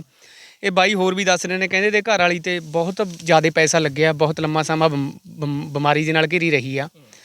ਸੋ ਇਹ ਬਾਈ ਹੁਣ ਆਪਦਾ ਚੁੱਲ੍ਹਾ ਕਿਵੇਂ ਚਲਾਊਗਾ ਯਾਰ, ਇਹ ਸੋਚਣ ਤੇ ਮਜਬੂਰ ਹੋਇਆ ਪਿਆ। ਸਵੇਰੇ ਉਰੇ ਖੇਤੀਬਾੜੀ ਮਹਿਕਮਾ ਵੀ ਆਇਆ ਸੀ, ਉਹ ਕਹਿੰਦੇ ਵੀ ਇਹ ਤੇ ਲਿਆ ਤੂੰ ਡੱਬੇ ਲਿਆ, ਜਿਹੜੀਆਂ ਸਪਰੇਹਾਂ ਕਰੀਆਂ ਨੇ ਉਹ ਉਹਨਾਂ ਦਾ ਸਾਨੂੰ ਪ੍ਰੂਫ ਦੇ ਯਾਰ। ਇਹਦੇ ਬਹੁਤ ਵੱਡੀ ਟੈਨਸ਼ਨ ਪਈ ਹੋਈ ਆ। ਸੋ ਮਹਿਕਮੇ ਨੂੰ ਵੀ ਅਸੀਂ ਕਹਿਣਾ ਚਾਹੁੰਦੇ ਆ ਵੀ ਬਾਈ ਇਹੋ ਜਿਹੇ ਜਿਹੜੇ ਨਾ ਤੁਸੀਂ ਥੋਪ ਰਹੇ ਹੋ ਇਹ ਨਾ ਥੋਪਿਆ ਜਾਵੇ, ਕਿਉਂਕਿ ਇਹ ਤਾਂ ਆਮ ਦਿਸ ਰਿਹਾ ਯਾਰ। ਸਾਡਾ ਪਿੰਡ, ਮੇਰਾ ਪਿੰਡ ਘਨੁੜਕੀ ਆ, ਸਾਡੇ ਲਵੇ ਲੱਗਦਾ ਬਾਈ ਆ, ਤੇ ਇਹ ਜਿਹੜੇ ਮਹਿਕਮੇ ਵਾਲੇ ਕਹਿੰਦੇ ਨੇ ਮੈਨੂੰ ਡੱਬੇ ਲਿਆ ਯਾਰ, ਅਸੀਂ ਪਟਵਾਰੀ ਨੂੰ ਭੇਜਾਂਗੇ। ਜਿਹੜੇ ਹੁਣ ਅੱਗ ਦੇ ਨਾਲ ਕਹਿੰਦੇ ਨੇ ਬਾਈ ਖੜੀ ਜੀਰੀ ਤੀ ਕਹਿੰਦੇ ਨੇ ਛੋਟੇ ਤੇ ਪਰਚਾ ਹੋ ਗਿਆ, ਉਹ ਸੈਟਲਾਈਟਾਂ ਰਾਹੀਂ ਇਹ ਕੀ ਸਰਕਾਰ ਨੂੰ ਦਿਖਦਾ ਨਹੀਂ, ਸਾਰਾ ਕੁਝ ਦਿਖਦਾ। ਚਮਕੌਰ ਜੀ ਇੱਕ ਗੱਲ ਆ, ਇਹ ਕੀ ਕਿਤੋਂ ਬਾਹਰੋਂ ਦਵਾਈ ਲੈ ਆਇਆ ਵੀ ਬਾਹਰਲੀ ਕੰਟਰੀ ਚੋਂ ਲਿਆਇਆ ਵੀ ਕੱਲਾ? ਕਿਉਂਕਿ ਦਵਾਈਆਂ ਤਾਂ ਸਪਰੇਹਾਂ ਤਾਂ ਹੋਰ ਨੇ ਵੀ ਕੀਤੀਆਂ ਹੀ ਹੋਣਗੀਆਂ ਆਲੇ ਦੁਆਲੇ ਫਸਲਾਂ ਤੇ ਹੋਈ ਵੀ ਹੋ। ਬਾਈ ਜੀ ਇਹ ਇਕੱਠੀ ਦਵਾਈ ਲੈ ਕੇ ਆਇਆ, ਜਿਹੜਾ ਦੂਸਰਾ ਖੇਤ ਹੈ ਇਹਦਾ ਕਿੱਲਾ ਉਹ ਨਿਸਰਿਆ ਹੋਇਆ, ਉਹ ਤੇ ਵੀ ਉਹੀ ਦਵਾਈ ਕਰੀ ਆ ਨਾ ਲਿਆ ਕੇ ਇਹਨੇ ਕਿਹੜਾ ਕੋਈ ਲੈਦਾ ਦਵਾਈ ਕਰੀ ਆ ਯਾਰ। ਇਹ ਟੈਨਸ਼ਨ ਦੇ ਵਿੱਚ ਆ ਯਾਰ, ਇਹਨੂੰ ਨਾ ਇਹੋ ਜਿਹੀਆਂ ਗੱਲਾਂ ਕਹੀਆਂ ਜਾਣ, ਇਹਦੀ ਸੁਣੀ ਜਾਵੇ। ਅਸੀਂ ਇਹੀ ਮੰਗ ਕਰਦੇ ਹਾਂ ਸਰਕਾਰਾਂ ਤੋਂ ਕਿ ਯਾਰ ਇਹਨੂੰ ਕੁਰਾਹੇ ਨਾ ਪਾਈ ਜਾਵੇ ਗੱਲ ਨੂੰ, ਇਹਨੂੰ ਰਾਹ ਤੇ ਪਾਇਆ ਜਾਵੇ। ਕਿਉਂਕਿ ਪਹਿਲਾਂ ਜਿਹੜੇ ਤੁਸੀਂ ਵੀ ਦੱਸਿਆ ਕਿ ਵੱਡੀਆਂ ਮਾਰਾਂ ਨੇ ਕਿਸਾਨ ਤੇ, ਸਰਕਾਰਾਂ ਦੀ ਮਾਰ, ਹੁਣ ਇਹ ਕੁਦਰਤ ਦੀ ਮਾਰ ਆ ਜਿਹੜੀ, ਇਹ ਤਾਂ ਵੱਡੀ ਮਾਰ ਆ ਯਾਰ। ਇਹ ਤਾਂ ਆਪਾਂ ਕਹਿੰਦੇ ਵੀ ਬਣੂ ਵੀ ਕੀ, ਕਿਉਂ ਰੱਬ ਤਾਂ ਲਵੇ ਨਹੀਂ ਹੈਗਾ ਕਿ ਆਪਾਂ ਰੱਬ ਦੇ ਵਿੱਚ ਟੱਕਰ ਮਾਰਾਂਗੇ। ਪਰ ਸਰਕਾਰਾਂ ਨੂੰ ਝਾਕ ਕਰਨੀ ਚਾਹੀਦੀ ਆ ਕਿ ਜਿਹੜੀਆਂ ਕਾਰਪੋਰੇਟਾਂ ਨੂੰ ਜਦੋਂ ਉਹਨਾਂ ਦੇ ਬਿਜ਼ਨਸ ਫੇਲ ਹੁੰਦੇ ਨੇ, ਉਹਨਾਂ ਨੂੰ ਵੱਡੇ ਬਾਈ ਉਹਨਾਂ ਦੇ ਪੈਸੇ ਦਿੱਤਾ ਜਾਂਦਾ, ਉਹਨਾਂ ਨੂੰ ਪੈਸੇ ਦੇ ਰੂਪ ਦੇ ਵਿੱਚ ਕਰਜ਼ਾ ਵੀ ਮੁਆਫ ਕੀਤਾ ਜਾਂਦਾ ਉਹਨਾਂ ਦਾ, ਬਹੁਤ ਕਿਤੇ ਨਾ ਕਿਤੇ ਕਰੋੜਾਂ ਦਾ ਜੀ, ਬਹੁਤ ਵੱਡਾ ਕੁਛ ਕੀਤਾ ਜਾਂਦਾ। ਕਿਉਂਕਿ ਉਹਨਾਂ ਨੂੰ ਸਰਕਾਰ ਨੂੰ ਖਾਣ ਦੀਆਂ ਬਾਈ ਉਹਨਾਂ ਨੂੰ ਨੀਤੀਆਂ ਪਾਲਿਸੀਆਂ ਦਾ ਪਤਾ, ਉਹ ਤਾਂ ਯਾਰ ਆਪਦਾ ਦਿਵਾਲਾ ਕੱਢ ਜਾਂਦੇ ਨੇ, ਵੱਡਾ ਵੱਡਾ ਪੈਸਾ ਸਰਕਾਰ ਦਾ ਖਾ ਜਾਂਦੇ ਨੇ। ਜਿਵੇਂ ਵਿਜੇ ਮਾਲੀਆ ਉਰੀ ਆ, ਗੁਜਰਾਤ ਦੇ ਨੀਰਜ ਵਰਗੇ ਮੋਦੀ ਉਰੀ ਕਿੰਨਾ ਪੈਸਾ ਯਾਰ। ਪਰ ਇਹ ਜਿਹੜੇ ਗਰੀਬ ਨੇ ਵਿਚਾਰੇ, ਇਹਨਾਂ ਦੀ ਸੁਣੀ ਨਹੀਂ ਜਾਂਦੀ। ਗੱਲ ਤਾਂ ਬਾਈ ਚੁੱਲ੍ਹੇ ਦੀ ਆ ਕਿ ਇਹਦਾ ਬਾਈ ਦਾ ਚੁੱਲ੍ਹਾ ਕਿਵੇਂ ਚੱਲੂਗਾ, ਵੱਡੀ ਮਾਰ ਹੈ। ਬਾਕੀ ਖੇਤੀਬਾੜੀ ਵਿਭਾਗ ਨੂੰ ਕਿਵੇਂ ਦੇਖਦੇ ਹੋ? ਕਿਉਂਕਿ ਸਰਕਾਰਾਂ ਬਹੁਤ ਖਰਚੇ ਕਰਦੀਆਂ ਨੇ, ਉੱਥੇ ਵੱਡੇ ਵੱਡੇ ਆਫੀਸਰ ਰੱਖੇ ਹੋਏ ਨੇ ਕਿ ਖੋਜ ਕਰੋ ਜੀ, ਆਹ ਵੈਰਾਈਟੀਆਂ ਹੁਣ ਵਧੀਆ ਫਸਲ ਨਿਕਲੇ, ਵਧੀਆ ਸਿਸਟਮ ਹੋਵੇ, ਵੀ ਇਹਦਾ ਮਤਲਬ ਫੇਲ ਆ ਖੇਤੀਬਾੜੀ ਵਿਭਾਗ? ਬਾਈ ਖੇਤੀਬਾੜੀ ਦਾ ਇਹਦਾ ਯਾਰ ਥੋਪਦੇ ਨੇ ਸਾਡੇ ਤੇ, ਖੇਤੀਬਾੜੀ ਵਾਲੇ ਆਈ ਸੀ ਕਮਰਿਆਂ 'ਚ ਬਹਿ ਕੇ ਸਾਡੇ ਤੇ ਕਾਨੂੰਨ ਬਣਾਉਂਦੇ ਨੇ। ਇਹ ਕਹਿੰਦੇ ਨੇ ਵੀ ਪਰਾਲੀ ਸਾਂਭੋ ਜਾਂ ਕਰੋ ਜਾਂ ਸਪਰੇਹਾਂ ਕਰੋ ਯਾਰ। ਕਿਉਂਕਿ ਇਹਨਾਂ ਨੇ ਸਪਰੇਹਾਂ ਤੇ ਜਾਂ ਜ਼ਹਿਰੀਲੀਆਂ ਤੇ ਲਾਇਆ ਇਹਨਾਂ ਨੇ ਆ ਸਾਨੂੰ, ਇੱਕ ਇੱਕ ਗੱਟਾ ਦੇ ਕੇ ਸਾਨੂੰ, ਤੇ ਇਹਨਾਂ ਨੇ ਸਾਰਾ ਥੱਲੇ ਵਾਲਾ ਪਾਣੀ ਵੀ ਜਿਹੜਾ ਇਹ ਨੀਤੀਆਂ ਪਾਲਿਸੀਆਂ ਦੇ ਤਹਿਤ ਇਹ ਸਾਰਾ ਕੁਝ ਹੋਇਆ। ਕਿਉਂਕਿ ਕਿਸਾਨ ਨੂੰ ਦੱਬ ਕੇ ਕੁਚਲਿਆ ਰਹੇ, ਕਹਿੰਦੇ ਵੀ ਸਾਡੇ ਕਨੀ ਅੱਖਾਂ ਨਾ ਦਿਖਾਵੇ, ਇਹ ਕਰਕੇ ਖਾਵੇ ਨਾ, ਸਾਤੋਂ ਇਹ ਮੰਗੇ, ਭੀਖ ਮੰਗੂ ਮੰਗੇ, ਸੋ ਕਰਕੇ ਖਾਣ ਨਹੀਂ ਦਿੰਦੇ। ਗੱਲ ਤਾਂ ਬਾਈ ਇਹ ਆ। ਨੁਕਸਾਨ ਕਿੰਨਾ ਕੁ ਚਮਕੌਰ ਜੀ, ਕਿੰਨਾ ਕੁ ਨੁਕਸਾਨ ਹੋ ਗਿਆ ਇੱਥੇ ਦਾ? ਜਿਵੇਂ ਹੁਣ ਬਾਈ ਬਹੁਣ ਨੂੰ ਮਜਬੂਰ ਆ, ਨਹੀਂ ਤਾਂ ਆਪਾਂ ਕਹਿ ਦਿੰਦੇ ਹੁੰਦੇ ਵੀ 2 ਕੁਇੰਟਲ ਨਿਕਲ ਗਈ, 3 ਕੁਇੰਟਲ ਨਿਕਲ ਵੀ, ਖਰਚਾ ਤਾਂ ਪੂਰਾ ਹੋ ਗਿਆ। ਚਲੋ ਇੱਕ ਅਗਲਾ ਦਾ ਜਿੰਨਾ ਖਰਚਾ ਹੋਇਆ ਜੀ ਉੱਪਰ ਉਹ ਪੂਰਾ ਹੋ ਗਿਆ, ਪਰ ਇਹ ਤਾਂ ਵੱਡਾ ਨੁਕਸਾਨ ਹੋ ਗਿਆ। ਕਿੰਨਾ ਕੁ ਨੁਕਸਾਨ ਆ ਬਾਈ? ਬਹੁਤ ਬਹੁਤ ਵੱਡਾ ਨੁਕਸਾਨ ਆ ਯਾਰ। ਜਿੰਨੀ 1.5 ਕਿੱਲੇ ਚੋਂ ਕਿੰਨੇ ਦੀ ਫਸਲ ਨਿਕਲੀ ਤੀ ਜੱਜਮੈਂਟ ਆਪਣੀ, ਤੇ ਕਿੰਨਾ ਕੁ ਖਰਚਾ ਹੋ ਗਿਆ ਹੁਣ? ਬਾਈ ਜੀ ਇਹ ਤੇ ਖਰਚਾ ਵੀ ਤੁਸੀਂ ਐਂ ਲਾ ਲਓ ਵੀ ਬਹੁਤ ਵੱਡਾ ਖਰਚਾ। ਤੁਸੀਂ ਐਂ ਲਾ ਲਓ ਵੀ ਲੱਖ ਰੁਪਏ ਦੀ ਲਾ ਲਓ, 1.5 ਕਿੱਲੇ ਚੋਂ 1.25 ਲੱਖ ਦੀ, ਬਾਕੀ ਉਹ ਤੇ ਖਰਚਾ ਵੀ ਕਰ ਬੈਠਿਆ ਨਾ। ਇਹ ਹੈ ਕੁਛ ਨਹੀਂ, ਤੇ ਪਹਿਲਾਂ ਠੇਕਾ ਦੇਈ ਬੈਠਾ ਯਾਰ। ਹੁਣ ਠੇਕਾ ਕਿੱਥੋਂ ਦੇਊਗਾ ਜੀ? ਕਣਕ ਬੀਜਣੀ ਠੇਕੇ ਤੇ ਲਈ ਹੋਈ ਜ਼ਮੀਨ ਆ ਬਾਈ ਦੀ, ਇਹਦੀ 1 ਕਿੱਲਾ ਕੁੱਲਾ ਪਤਾ ਇਹਦੇ ਲਵੇ ਘਰ ਦਾ। ਠੀਕ ਹੈ। ਅੱਛਾ, ਬਾਕੀ ਆਹ 1.5 ਕਿੱਲਾ ਜਿਹੜਾ ਇਹ ਠੇਕੇ ਦੀ, ਇਹ ਠੇਕੇ ਦੀ ਜ਼ਮੀਨ ਆ ਜੀ। ਹਾਂ ਠੇਕੇ ਦੀ ਜ਼ਮੀਨ ਆ, ਠੇਕੇ ਦੇ ਵਿੱਚ ਨਹੀਂ ਇਹਦੀ ਨਿਸਰੀ ਹੈਗੀ। ਹੁਣ ਤੁਸੀਂ ਐ ਲਾ ਲਓ ਵੀ ਜਾਊ ਕਿੱਧਰ ਨੂੰ ਜਾਊ, ਤੇ ਇਹ ਕਹਿੰਦੇ ਜੀ ਇਹ ਕਿਸਾਨ ਗੱਲ ਫਰਾਏ ਲੈਂਦਾ, ਕਿਸਾਨ ਅੱਡੀਆਂ ਚੱਕ ਕੇ ਫਾ ਲੈਂਦਾ। ਬਾਈ ਕਰੂ ਕੀ ਕਿਸਾਨ, ਕਿੱਧਰ ਨੂੰ ਜਾਊ? ਕੁਦਰਤ ਦੀਆਂ ਮਾਰਾਂ ਨੇ ਯਾਰ, ਰੱਬ ਨੇ ਮਾਰਿਆ, ਤੇ ਰੱਬ ਦਾ ਮਾਰਿਆ ਹੋਇਆ ਹੁਣ ਕਿਹਦੇ ਲਵੇ ਜਾਊਗਾ, ਕਿਹਦੀ ਅਰਜ਼ ਕਰੂ ਯਾਰ, ਕਿਹਦੇ ਅੱਗੇ ਪੱਲੇ ਅੱਡੂ ਇਹ? ਬਿਲਕੁਲ, ਜਾਣੀ ਕਿ ਸਰਕਾਰ ਨੂੰ ਚਾਹੀਦਾ ਵੀ ਪਹਿਲ ਕਦਮੀ ਕਰਕੇ ਪਹਿਲ ਤੌਰ ਤੇ ਮੁਆਵਜ਼ਾ ਦੇਣਾ ਚਾਹੀਦਾ ਐਵੇਂ ਦੇ ਕਿਸਾਨ। ਹਾਂਜੀ, ਪਹਿਲ ਤੌਰ ਤੇ ਚਾਹੀਦਾ। ਜਿਵੇਂ ਹੁਣ ਇਹ ਜ਼ਮੀਨ ਵਾਹ ਰਿਹਾ ਬਾਈ, ਇਹ ਵਾਹ ਕੇ ਤੁਸੀਂ ਐ ਲਾ ਲਓ ਆਪਦੀ ਫਸਲ ਪੁੱਤਾਂ ਵਾਂਗੂ ਪਾਲੀ ਹੋਈ ਨੂੰ ਵਾਹ ਕੇ ਬਾਈ ਇਹ ਘਰੇ ਸੌਂ ਜੂਗਾ, ਇਹਨੂੰ ਨੀਂਦ ਆ ਜੂਗੀ। ਇਹ ਸਰਕਾਰਾਂ ਨੂੰ ਸੋਚਣਾ ਚਾਹੀਦਾ, ਇਹ ਹੁਣੇ ਚਾਹੀਦਾ ਤੀ ਇਹਨੂੰ ਬਾਈ ਮੁਆਵਜ਼ਾ ਦੇਣਾ ਸਰਕਾਰ ਨੇ, ਵੀ ਵਾਹੁਣ ਤੋਂ ਪਹਿਲਾਂ ਵੀਰੇ ਆ ਚੱਕ ਕੇ ਇੱਥੇ ਦੁਬਾਰਾ ਫਸਲ ਹੋਰ ਬੀਜ ਲਾ ਕੋਈ। ਜਿਹੜੇ ਖੇਤੀਬਾੜੀ ਵਿਭਾਗ ਵਾਲੇ ਆਏ ਤੇ ਵੀ ਨਾਲ ਦੀ ਨਾਲ ਉਹ ਆਪਣੀ ਜੋ ਵੀ ਕਾਗਜ਼ੀ ਕਾਰਵਾਈ ਕਰਕੇ ਜਦੀ ਉੱਪਰ ਤੱਕ ਪਹੁੰਚਾਉਂਦੇ ਵੀ ਆਹ ਨੁਕਸਾਨ ਹੋ ਗਿਆ ਜੀ ਕਿਸਾਨ। ਬਾਈ ਇਹ ਤਾਂ ਕਹਿੰਦੇ ਪਟਵਾਰੀ ਨੂੰ ਮਿਲ, ਸਾਡੇ ਲਵੇ ਡੱਬੇ ਲਿਆ, ਕਾਦੀ ਸਪਰੇਅ ਕਰੀ ਆ, ਕੀ ਕਰੀ ਆ, ਇਦਾਂ ਦੇ ਯਾਰ ਸਿਸਟਮ ਨੇ ਇਹ। ਕਿਉਂਕਿ ਫੇਲ ਹੋਈਆਂ ਸਰਕਾਰਾਂ ਨੇ, ਇਹ ਵਾਅਦੇ ਵਾਲੀਆਂ ਨੇ ਯਾਰ, ਇਹ ਕੋਈ ਜਣੀ ਪੂਰ ਉਤਰਨ ਵਾਲੀਆਂ ਨਹੀਂ ਕਿ ਹੈਗੀਆਂ। ਚੱਕਰਾਂ ਜਿਹੇ ਚ ਪਾ ਗਿਆ ਖੇਤੀਬਾੜੀ ਵਿਭਾਗ ਵੀ ਐਂ ਕਰ ਦੋ ਜੀ ਆ ਡੱਬੇ ਕਿੱਥੋਂ ਲੱਭਣ ਕੀ ਕਰਨ, ਜਾਂ ਦੱਸ ਵੀ ਦਿੱਤੇ ਜੇ ਵੀ ਇਹਨੂੰ ਚੈੱਕ ਕਰਦੇ ਆ ਸੈਂਪਲ ਭੇਜਦੇ ਆ ਵੀ ਅੱਗੇ ਤੇ ਅੱਗੇ ਪਾ ਰਹੇ ਨੇ। ਬਾਈ ਕੱਲ ਨੂੰ ਕਹਿ ਦੇਣਾ ਵੀ ਇਹਨੇ ਯਾਰ ਸਪਰੇਅ ਗਲਤ ਕਰਤੀ। ਹੁਣ ਬਾਈ ਦੇ ਜਿਹੜੇ ਆਪਦੇ ਜੇ ਘਰ ਦਾ ਜੀ ਕੋਈ ਬਿਮਾਰ ਹੁੰਦਾ ਨਾ, ਚਾਹੇ ਉਹ ਪੁੱਤਾ ਚਾਹੇ ਧੀ ਆ, ਉਹਨੂੰ ਦਵਾਈ ਦਵਾਉਣ ਨਹੀਂ ਜਾਂਦਾ ਕਿਸਾਨ ਛੇਤੀ, ਪਰ ਫਸਲ ਦੇ ਉੱਪਰ ਨਾ ਜੇ ਕੋਈ ਤੇਲਾ ਆ ਜੇ, ਕੋਈ ਸੁੰਡੀ ਆ ਜੇ, ਸਵੇਰੇ ਉੱਠਣ ਸਾਰ ਬਾਈ ਉਹ ਦਵਾਈ ਲੈਣ ਜਾਊ, 9 ਵਜੇ ਨੂੰ 8 ਵਜੇ ਨੂੰ ਆਪਦੇ ਖੇਤ 'ਚ ਉਹ ਸਪਰੇਅ ਕਰਨ ਆਊਗਾ, ਆਪਦੇ ਬੱਚਿਆਂ ਨੂੰ ਦਵਾਈ ਦਵਾਉਣ ਨਹੀਂ ਜਾਂਦਾ ਯਾਰ, ਕਿਉਂ ਸਾਡਾ ਸਾਰਾ ਸਿਸਟਮ ਇਹ ਤੋਂ ਚੱਲਣਾ ਹੈ। ਬਿਲਕੁਲ, ਯਾਨੀ ਕਿ ਵੱਡਾ ਨੁਕਸਾਨ ਹੋ ਗਿਆ ਬਾਈ ਜੀ। ਬਹੁਤ ਵੱਡਾ ਨੁਕਸਾਨ ਆ ਵੀਰੇ, ਦਿਲ ਤੋਂ ਬਹੁਤ ਜ਼ਿਆਦਾ ਬਾਈ ਦਾ ਇਹਦਾ ਵੱਡਾ ਨੁਕਸਾਨ ਹੈ। ਬਿਲਕੁਲ ਜੀ, ਸੋ ਨੁਕਸਾਨ ਵੱਡਾ ਹੋਇਆ ਕਿਉਂਕਿ ਦੱਸ ਰਹੇ ਨੇ ਕਿ ਹਾਲਾਤ ਕਿਵੇਂ ਦੇ ਨੇ। ਪਹਿਲਾਂ ਲੰਪੀ ਸਕਿਨ 'ਚ ਇਹ ਬਾਈ ਜੀ ਦੀਆਂ ਗਾਵਾਂ ਮਰੀਆਂ, ਜਾਨੀ ਕਿ ਉਹ ਵੱਡਾ ਨੁਕਸਾਨ ਹੋਇਆ। ਉਸ ਤੋਂ ਬਾਅਦ ਵੱਡੀ ਮਾਰ ਪਈ ਆ ਇਹ। ਬਾਈ ਗਮਦੂਰ ਬਾਈ ਉਰੀ ਮੌਜੂਦ ਨੇ। ਗਮਦੂਰ ਜੀ ਕਿਵੇਂ ਦੇਖਦੇ ਹੋ, ਤੁਸੀਂ ਵੀ ਪਹੁੰਚੇ ਹੋ, ਪਿੰਡ ਵਾਸੀ ਮੌਜੂਦ ਨੇ, ਦੇਖਿਆ ਜਾ ਰਿਹਾ ਜਿਵੇਂ ਦੇ ਹਾਲਾਤ ਬਣ ਰਹੇ। ਜਿਹੜੇ ਹਾਲਾਤ ਇਸ ਬੰਦੇ ਦੇ ਆ ਕੇ ਆ, ਸਭ ਤੋਂ ਪਹਿਲਾਂ ਤਾਂ ਜਿਹਦੇ ਘਰ ਦੇ ਹਾਲਾਤ ਦੀ ਗੱਲ ਕਰੀਏ, ਇਹ ਵੀਰ ਇੱਕ ਮਜ਼ਦੂਰ ਪਰਿਵਾਰ ਚੋਂ ਆ, SCVC ਕੋਟੇ ਚੋਂ ਆ ਸਪੈਸ਼ਲ। ਇਹ ਕੋਈ ਕਿਸਾਨ ਜ਼ਿਮੀਂਦਾਰ ਨਹੀਂ ਹੈਗਾ। ਫਿਰ ਇਹਨੇ ਪਿਛਲੇ ਸਾਲ ਸਮੇਂ ਦੇ ਵਿੱਚ ਖੇਤੀ ਕਰਦਾ ਸੀ, ਆਹ ਜਿਹੜੀ ਆ ਠੇਕੇ ਤੇ ਲੈ ਕੇ ਤਕਰੀਬਨ 65,000 ਰੁਪਏ ਕਿੱਲੇ ਦੇ ਹਿਸਾਬ ਨਾਲ ਇਹਨੇ ਠੇਕੇ ਤੇ ਲਈ। ਅੱਧਾ ਠੇਕਾ ਆੜ੍ਹਤੀਏ ਤੋਂ ਫੜ ਕੇ ਦੇਤਾ, ਔਰ ਹੁਣ ਦੇਖੋ ਤੁਸੀਂ 100% ਨੁਕਸਾਨ ਹੈ ਇਹਦਾ। ਫਿਰ ਇਹਦੇ ਘਰ ਵਾਲੀ ਢਿੱਲੀ ਹੋ ਗਈ, ਉਹ ਤੇ ਬਹੁਤ ਵੱਡਾ ਖਰਚਾ ਹੋਇਆ। ਘਰ ਬਿਲਕੁਲ ਇੱਕ ਥੱਲੇ ਲੱਗਿਆ ਪਿਆ। ਉਹ ਤੋਂ ਬਾਅਦ ਜਿਵੇਂ ਦੱਸ ਰਹੇ ਨੇ ਪਿੰਡ ਵਾਲੇ, 2 ਇਹਨਾਂ ਦੀਆਂ ਗਾਵਾਂ ਨੇ ਜਿਹੜੀ ਲੰਮੀ ਸਕਿਨ ਦੀ ਬਿਮਾਰੀ ਚੱਲ ਰਹੀ ਆ, ਉਹਦੇ ਨਾਲ ਮਰ ਗਈਆਂ। ਸੋ ਵੱਡੀ ਇਹਦੇ ਤੇ ਮਾਰ ਪੈ ਰਹੀ ਆ। ਜਿਵੇਂ ਹੁਣ ਦੇਖਦੇ ਆ 100% ਬਾਈ ਜੀ ਖਤਮ ਹੋ ਗਿਆ। ਮੈਨੂੰ ਤਾਂ ਇਹ ਲੱਗ ਰਿਹਾ ਅੱਜ ਰੋਟੀ ਦੇ ਰੁਜ਼ਗਾਰ ਤੋਂ ਰੋਟੀ ਕੰਨੀ ਇਹ ਵਾਂਝਾ ਹੋ ਗਿਆ। ਜਿਹੜਾ ਇਹ ਖੇਤ ਦਾ ਮਾਲਕ ਆ ਬਾਈ ਜੀ, ਉਹਨੂੰ ਅੱਧਾ ਠੇਕਾ ਤਾਂ ਦੇਣਾ ਪਊਗਾ। ਆੜ੍ਹਤੀਆ ਨੂੰ ਜਵਾਬ ਦੇ ਰਿਹਾ। ਸੋ ਅਸੀਂ ਤਾਂ ਸਰਕਾਰਾਂ ਅੱਗੇ ਬੇਨਤੀ ਕਰਦੇ ਹਾਂ ਵੀ ਇਸ ਗਰੀਬ ਪਰਿਵਾਰ ਦੀ ਬਾਂਹ ਫੜੀ ਜਾਵੇ। ਔਰ ਦੂਜੀ ਗੱਲ, ਜਿਵੇਂ ਅੱਜ ਸੋਸ਼ਲ ਮੀਡੀਆ ਜਾਂ ਨੈਸ਼ਨਲ ਮੀਡੀਆ ਤੇ ਪ੍ਰਚਾਰੀ ਜਾ ਰਹੀ ਆ ਆਪਣੇ ਖੇਤੀਬਾੜੀ ਡਿਪਾਰਟਮੈਂਟ ਵੱਲੋਂ ਕਿ ਚਾਈਨਾ ਵਾਇਰਸ ਆ ਗਿਆ। ਭਰਾਵੋ, ਇਹਨਾਂ ਤੇ ਮਜ਼ਾਕ ਵਾਲੀਆਂ ਗੱਲਾਂ ਕਰਦੇ ਨੇ ਇਹ। ਹੁਣ ਤੁਸੀਂ ਦੇਖੋ ਹਜ਼ਾਰਾਂ ਏਕੜ ਇਹ ਜਿਹੜੀ ਇੱਥੇ ਫਸਲ ਲੱਗੀ ਹੋਈ ਆ ਬਾਈ, ਕਿਤੇ ਇਸੇ ਦੇ 1.5 ਕਿੱਲੇ ਤੇ ਆ ਕੇ ਚਾਈਨਾ ਜਿਹੜਾ ਵਾਇਰਸ ਆ ਗਿਆ। ਇਹ ਬਿਲਕੁਲ ਹਾਸੋਹੀਣੀਆਂ ਗੱਲਾਂ ਨੇ। ਗੱਲ ਤਾਂ ਆਪਾਂ ਇੱਕ ਸਾਫ਼ ਗੱਲ ਕਰ ਸਕਦੇ ਹਾਂ, ਜਾਂ ਤਾਂ ਕੁਦਰਤ ਦੀ ਮਾਰ ਕਹਿ ਸਕਦੇ ਹਾਂ। ਜਿਵੇਂ ਇੱਕ ਵੀ ਦੇਖ ਸਕਦੇ ਹੋ ਤੁਸੀਂ, ਇੱਕ ਵੀ ਸਿੱਟਾ ਨਹੀਂ ਇਹਨੂੰ ਲੱਗਿਆ। ਦੂਜਾ ਨਾਲ ਜਿੱਥੇ ਕੁਦਰਤ ਅੱਜ ਕਿਸਾਨ ਨੂੰ ਮਾਰਨ ਤੇ ਜ਼ੋਰ ਲਾ ਰਹੀ ਆ, ਉਹਦੇ ਨਾਲ ਸਰਕਾਰਾਂ ਨੇ ਉਹ ਵੀ ਪੂਰੀ ਤਰ੍ਹਾਂ ਕਿਸਾਨ ਦੇ ਹੱਥ 'ਚੋਂ ਜ਼ਮੀਨ ਖੋਹਣ ਵਾਸਤੇ ਨਵੇਂ ਤੋਂ ਨਵਾਂ ਕਾਨੂੰਨ ਲੈ ਕੇ ਆ ਰਹੀਆਂ ਨੇ। ਸੋ ਜਿਵੇਂ ਵੱਡਾ ਨੁਕਸਾਨ ਹੋਇਆ, ਅਸੀਂ ਤਾਂ ਇਹੀ ਬੇਨਤੀ ਕਰਦੇ ਹਾਂ ਵੀ ਜੇ ਕੋਈ ਹੋਰ ਦਾਨੀ ਭਰਾ ਇਸ ਗਰੀਬ ਪਰਿਵਾਰ ਦੀ ਮਦਦ ਕਰਦਾ ਬਾਈ ਜੀ, ਬਹੁਤ ਵੱਡਾ ਦਾਨ ਵਾਲਾ ਕੰਮ ਆ। ਸੋ ਜੇ ਅੱਜ ਇਹਦੀ ਬਾਂਹ ਫੜੀ ਜਾਵੇ ਤਾਂ ਸਭ ਤੋਂ ਵੱਡਾ ਦਾਨ ਵਾਲਾ ਕੰਮ ਆ। ਸਰਕਾਰਾਂ ਨੂੰ ਵੀ ਪਹਿਲ ਆਧਾਰ ਤੇ, ਜਿਵੇਂ ਘੰਟਾ ਪਹਿਲਾਂ ਉਰੇ ਇੱਕ ਮੈਡਮ ਜਿਹੜੇ ਖੇਤੀਬਾੜੀ ਵਾਲੇ ਨੇ ਉਹ ਆ ਕੇ ਗਏ ਨੇ ਬਾਈ ਜੀ, ਉਹ ਕਹਿੰਦੇ ਜੀ ਇਹਦੇ ਚਾਈਨਾ ਵਾਇਰਸ ਆ ਗਿਆ, ਜਿਹੜੀ ਤੁਸੀਂ ਸਪਰੇਅ ਕਰੀ ਆ ਉਹਦੇ ਡੱਬੇ ਦਿਓ। ਬਾਈ ਜੀ, ਇਹ ਤਾਂ ਇੱਕ ਗਲੋਂ ਲਾਉਣ ਵਾਲੀਆਂ ਗੱਲਾਂ ਨੇ। ਸੋ ਪਹਿਲਾਂ ਵੀ ਪਤਾ ਵੀ ਇਹ ਸਰਕਾਰਾਂ ਕੱਖ ਨਹੀਂ ਕਰਦੀਆਂ, ਨਾ ਸਾਨੂੰ ਉਹਨਾਂ ਜਿਹੜੇ ਖੇਤੀਬਾੜੀ ਅਫਸਰ ਨੇ ਉਹਨਾਂ ਦੇ ਕੋਈ ਬਹੁਤੀਆਂ ਉਮੀਦਾਂ ਨੇ। ਸੋ ਜਿਵੇਂ ਬਣਦਾ ਇਹ ਨੁਕਸਾਨ ਆ, ਉਹਦਾ ਮੌਕੇ ਤੇ ਮੁਆਵਜ਼ਾ ਦੇਣਾ ਚਾਹੀਦਾ, ਔਰ ਇਸ ਗਰੀਬ ਪਰਿਵਾਰ ਦੀ ਬਾਂਹ ਫੜਨੀ ਚਾਹੀਦੀ ਹੈ ਜੀ। ਬਿਲਕੁਲ, ਡਿਪਰੈਸ਼ਨ 'ਚ ਆ ਗਿਆ। ਬਾਈ ਜੀ ਨਾਲ ਗੱਲ ਵੀ ਕੀਤੀ ਆ, ਕਿਤੇ ਨਾ ਕਿਤੇ ਹੁੰਦਾ ਹੀ ਆ ਵੀ ਜਦੋਂ ਸਾਰੇ ਰਸਤੇ ਬੰਦ ਹੋ ਜਾਣ ਜੀ, ਇੱਕ ਫਸਲ ਤੇ ਆਸ ਹੁੰਦੀ ਆ ਕਿ ਫਸਲ ਆਊਗੀ, ਆਪਾਂ ਆਹ ਕਾਰਜ ਕਰਾਂਗੇ, ਆਪਣੇ ਆਹ ਕੰਮ ਕਾਰ ਕਰਾਂਗੇ। ਬਿਲਕੁਲ ਦੇਖ ਸਕਦੇ ਹਾਂ ਆਪਾਂ, ਜਦੋਂ ਇਸ ਪਰਿਵਾਰ ਦੇ ਨਾਲ ਅਸੀਂ ਘਰੇ ਜਾ ਕੇ ਗੱਲ ਕਰੀ, ਬਾਈ ਜੀ ਭੁੱਬਾਂ ਮਾਰ ਕੇ ਰੋ ਰਿਹਾ ਸੀਗਾ, ਕਿਉਂਕਿ ਅੱਜ ਹਾਲਾਤ ਹੀ ਇਦਾਂ ਦੇ ਨੇ ਬਾਈ ਜੀ। ਕਿਉਂਕਿ ਜਿਹੜੀ ਫਸਲ ਆ, ਅਸੀਂ ਫਸਲ ਦੇ ਉੱਤੇ ਬਹੁਤ ਸੁਪਨੇ ਸਜਾਏ ਹੁੰਦੇ ਨੇ ਵੀ ਫਸਲ ਆਊਗੀ, ਬੱਚਿਆਂ ਨੂੰ ਆਹ ਲੈ ਕੇ ਦੇਵਾਂਗੇ, ਆੜ੍ਹਤੀ ਦਾ ਕਰਜ਼ਾ ਮੋੜਾਂਗੇ, ਔਰ ਹੋਰ ਬਹੁਤ ਤਰ੍ਹਾਂ ਦੇ ਜਿਹੜੇ ਸਾਡੇ ਅਰਮਾਨ ਹੁੰਦੇ ਨੇ ਫਸਲ ਤੇ। ਪਰ ਅੱਜ ਜਿਹੜੀ ਫਸਲ ਆ ਬਾਈ ਜੀ, ਤੁਸੀਂ ਦੇਖ ਸਕਦੇ ਹੋ ਟਰੈਕਟਰ ਦੇ ਨਾਲ ਹੱਥੀਂ ਪੁੱਤਾਂ ਵਾਂਗ ਪਾਲੀ ਹੋਈ ਫਸਲ ਬਾਈ ਜੀ, ਕਿਸੇ ਦਾ ਜੀ ਨਹੀਂ ਕਰਦਾ। ਅੱਜ ਮਜਬੂਰ ਹੋਇਆ ਇਹ ਕਿਸਾਨ ਆ, ਇਹ ਪਰਿਵਾਰ ਆ। ਸੋ ਬੇਨਤੀ ਉਹ ਇਹੀ ਆ ਵੀ ਇਹਦੀ 100% ਦੇਖੋ ਨੁਕਸਾਨ ਆ। ਇਹ ਨਹੀਂ ਕਹਿ ਸਕਦੇ ਆਪਾਂ ਵੀ 2% ਆ, 10% ਆ ਜਾਂ 50% ਆ। ਇਹ ਤਾਂ 100% ਬਿਲਕੁਲ ਹੀ ਸਿੱਟਾ ਨਹੀਂ ਲੱਗਿਆ ਪੂਰੇ ਦੇ ਪੂਰੇ ਖੇਤ ਨੂੰ। ਸੋ 100% ਮੁਆਵਜ਼ਾ ਜੇ ਮੰਨ ਕੇ ਚੱਲੀਏ 1.5 ਕਿੱਲੇ ਦੇ ਵਿੱਚੋਂ 1.25 ਤੋਂ 1.5 ਲੱਖ ਦੇ ਕਰੀਬ ਜੇ ਵਧੀਆ ਫਸਲ ਲੱਗ ਜਾਂਦੀ ਆ ਤਾਂ ਆ ਜਾਂਦਾ ਆਪਣੇ ਕੋਲੇ। ਪਰ ਤੁਸੀਂ ਦੇਖ ਸਕਦੇ ਹੋ ਬਾਈ ਜੀ, ਨਾ ਕਰਦੇ 20 ਤੋਂ 25,000 ਰੁਪਈਆ ਇਸ ਫਸਲ ਦੇ ਉੱਤੇ ਸਪਰੇਹਾਂ ਜਾਂ ਹੋਰ ਜਿਹੜੀ ਲੇਬਰਾਂ ਦੇ ਚੁੱਕਿਆ। ਸੋ 100% ਖਰਚਾ ਕਰਕੇ 0% ਆਮਦਨ ਜਿਹੜੀ ਇਸ ਖੇਤ 'ਚੋਂ ਇਹਨੂੰ ਮਿਲੀ ਆ।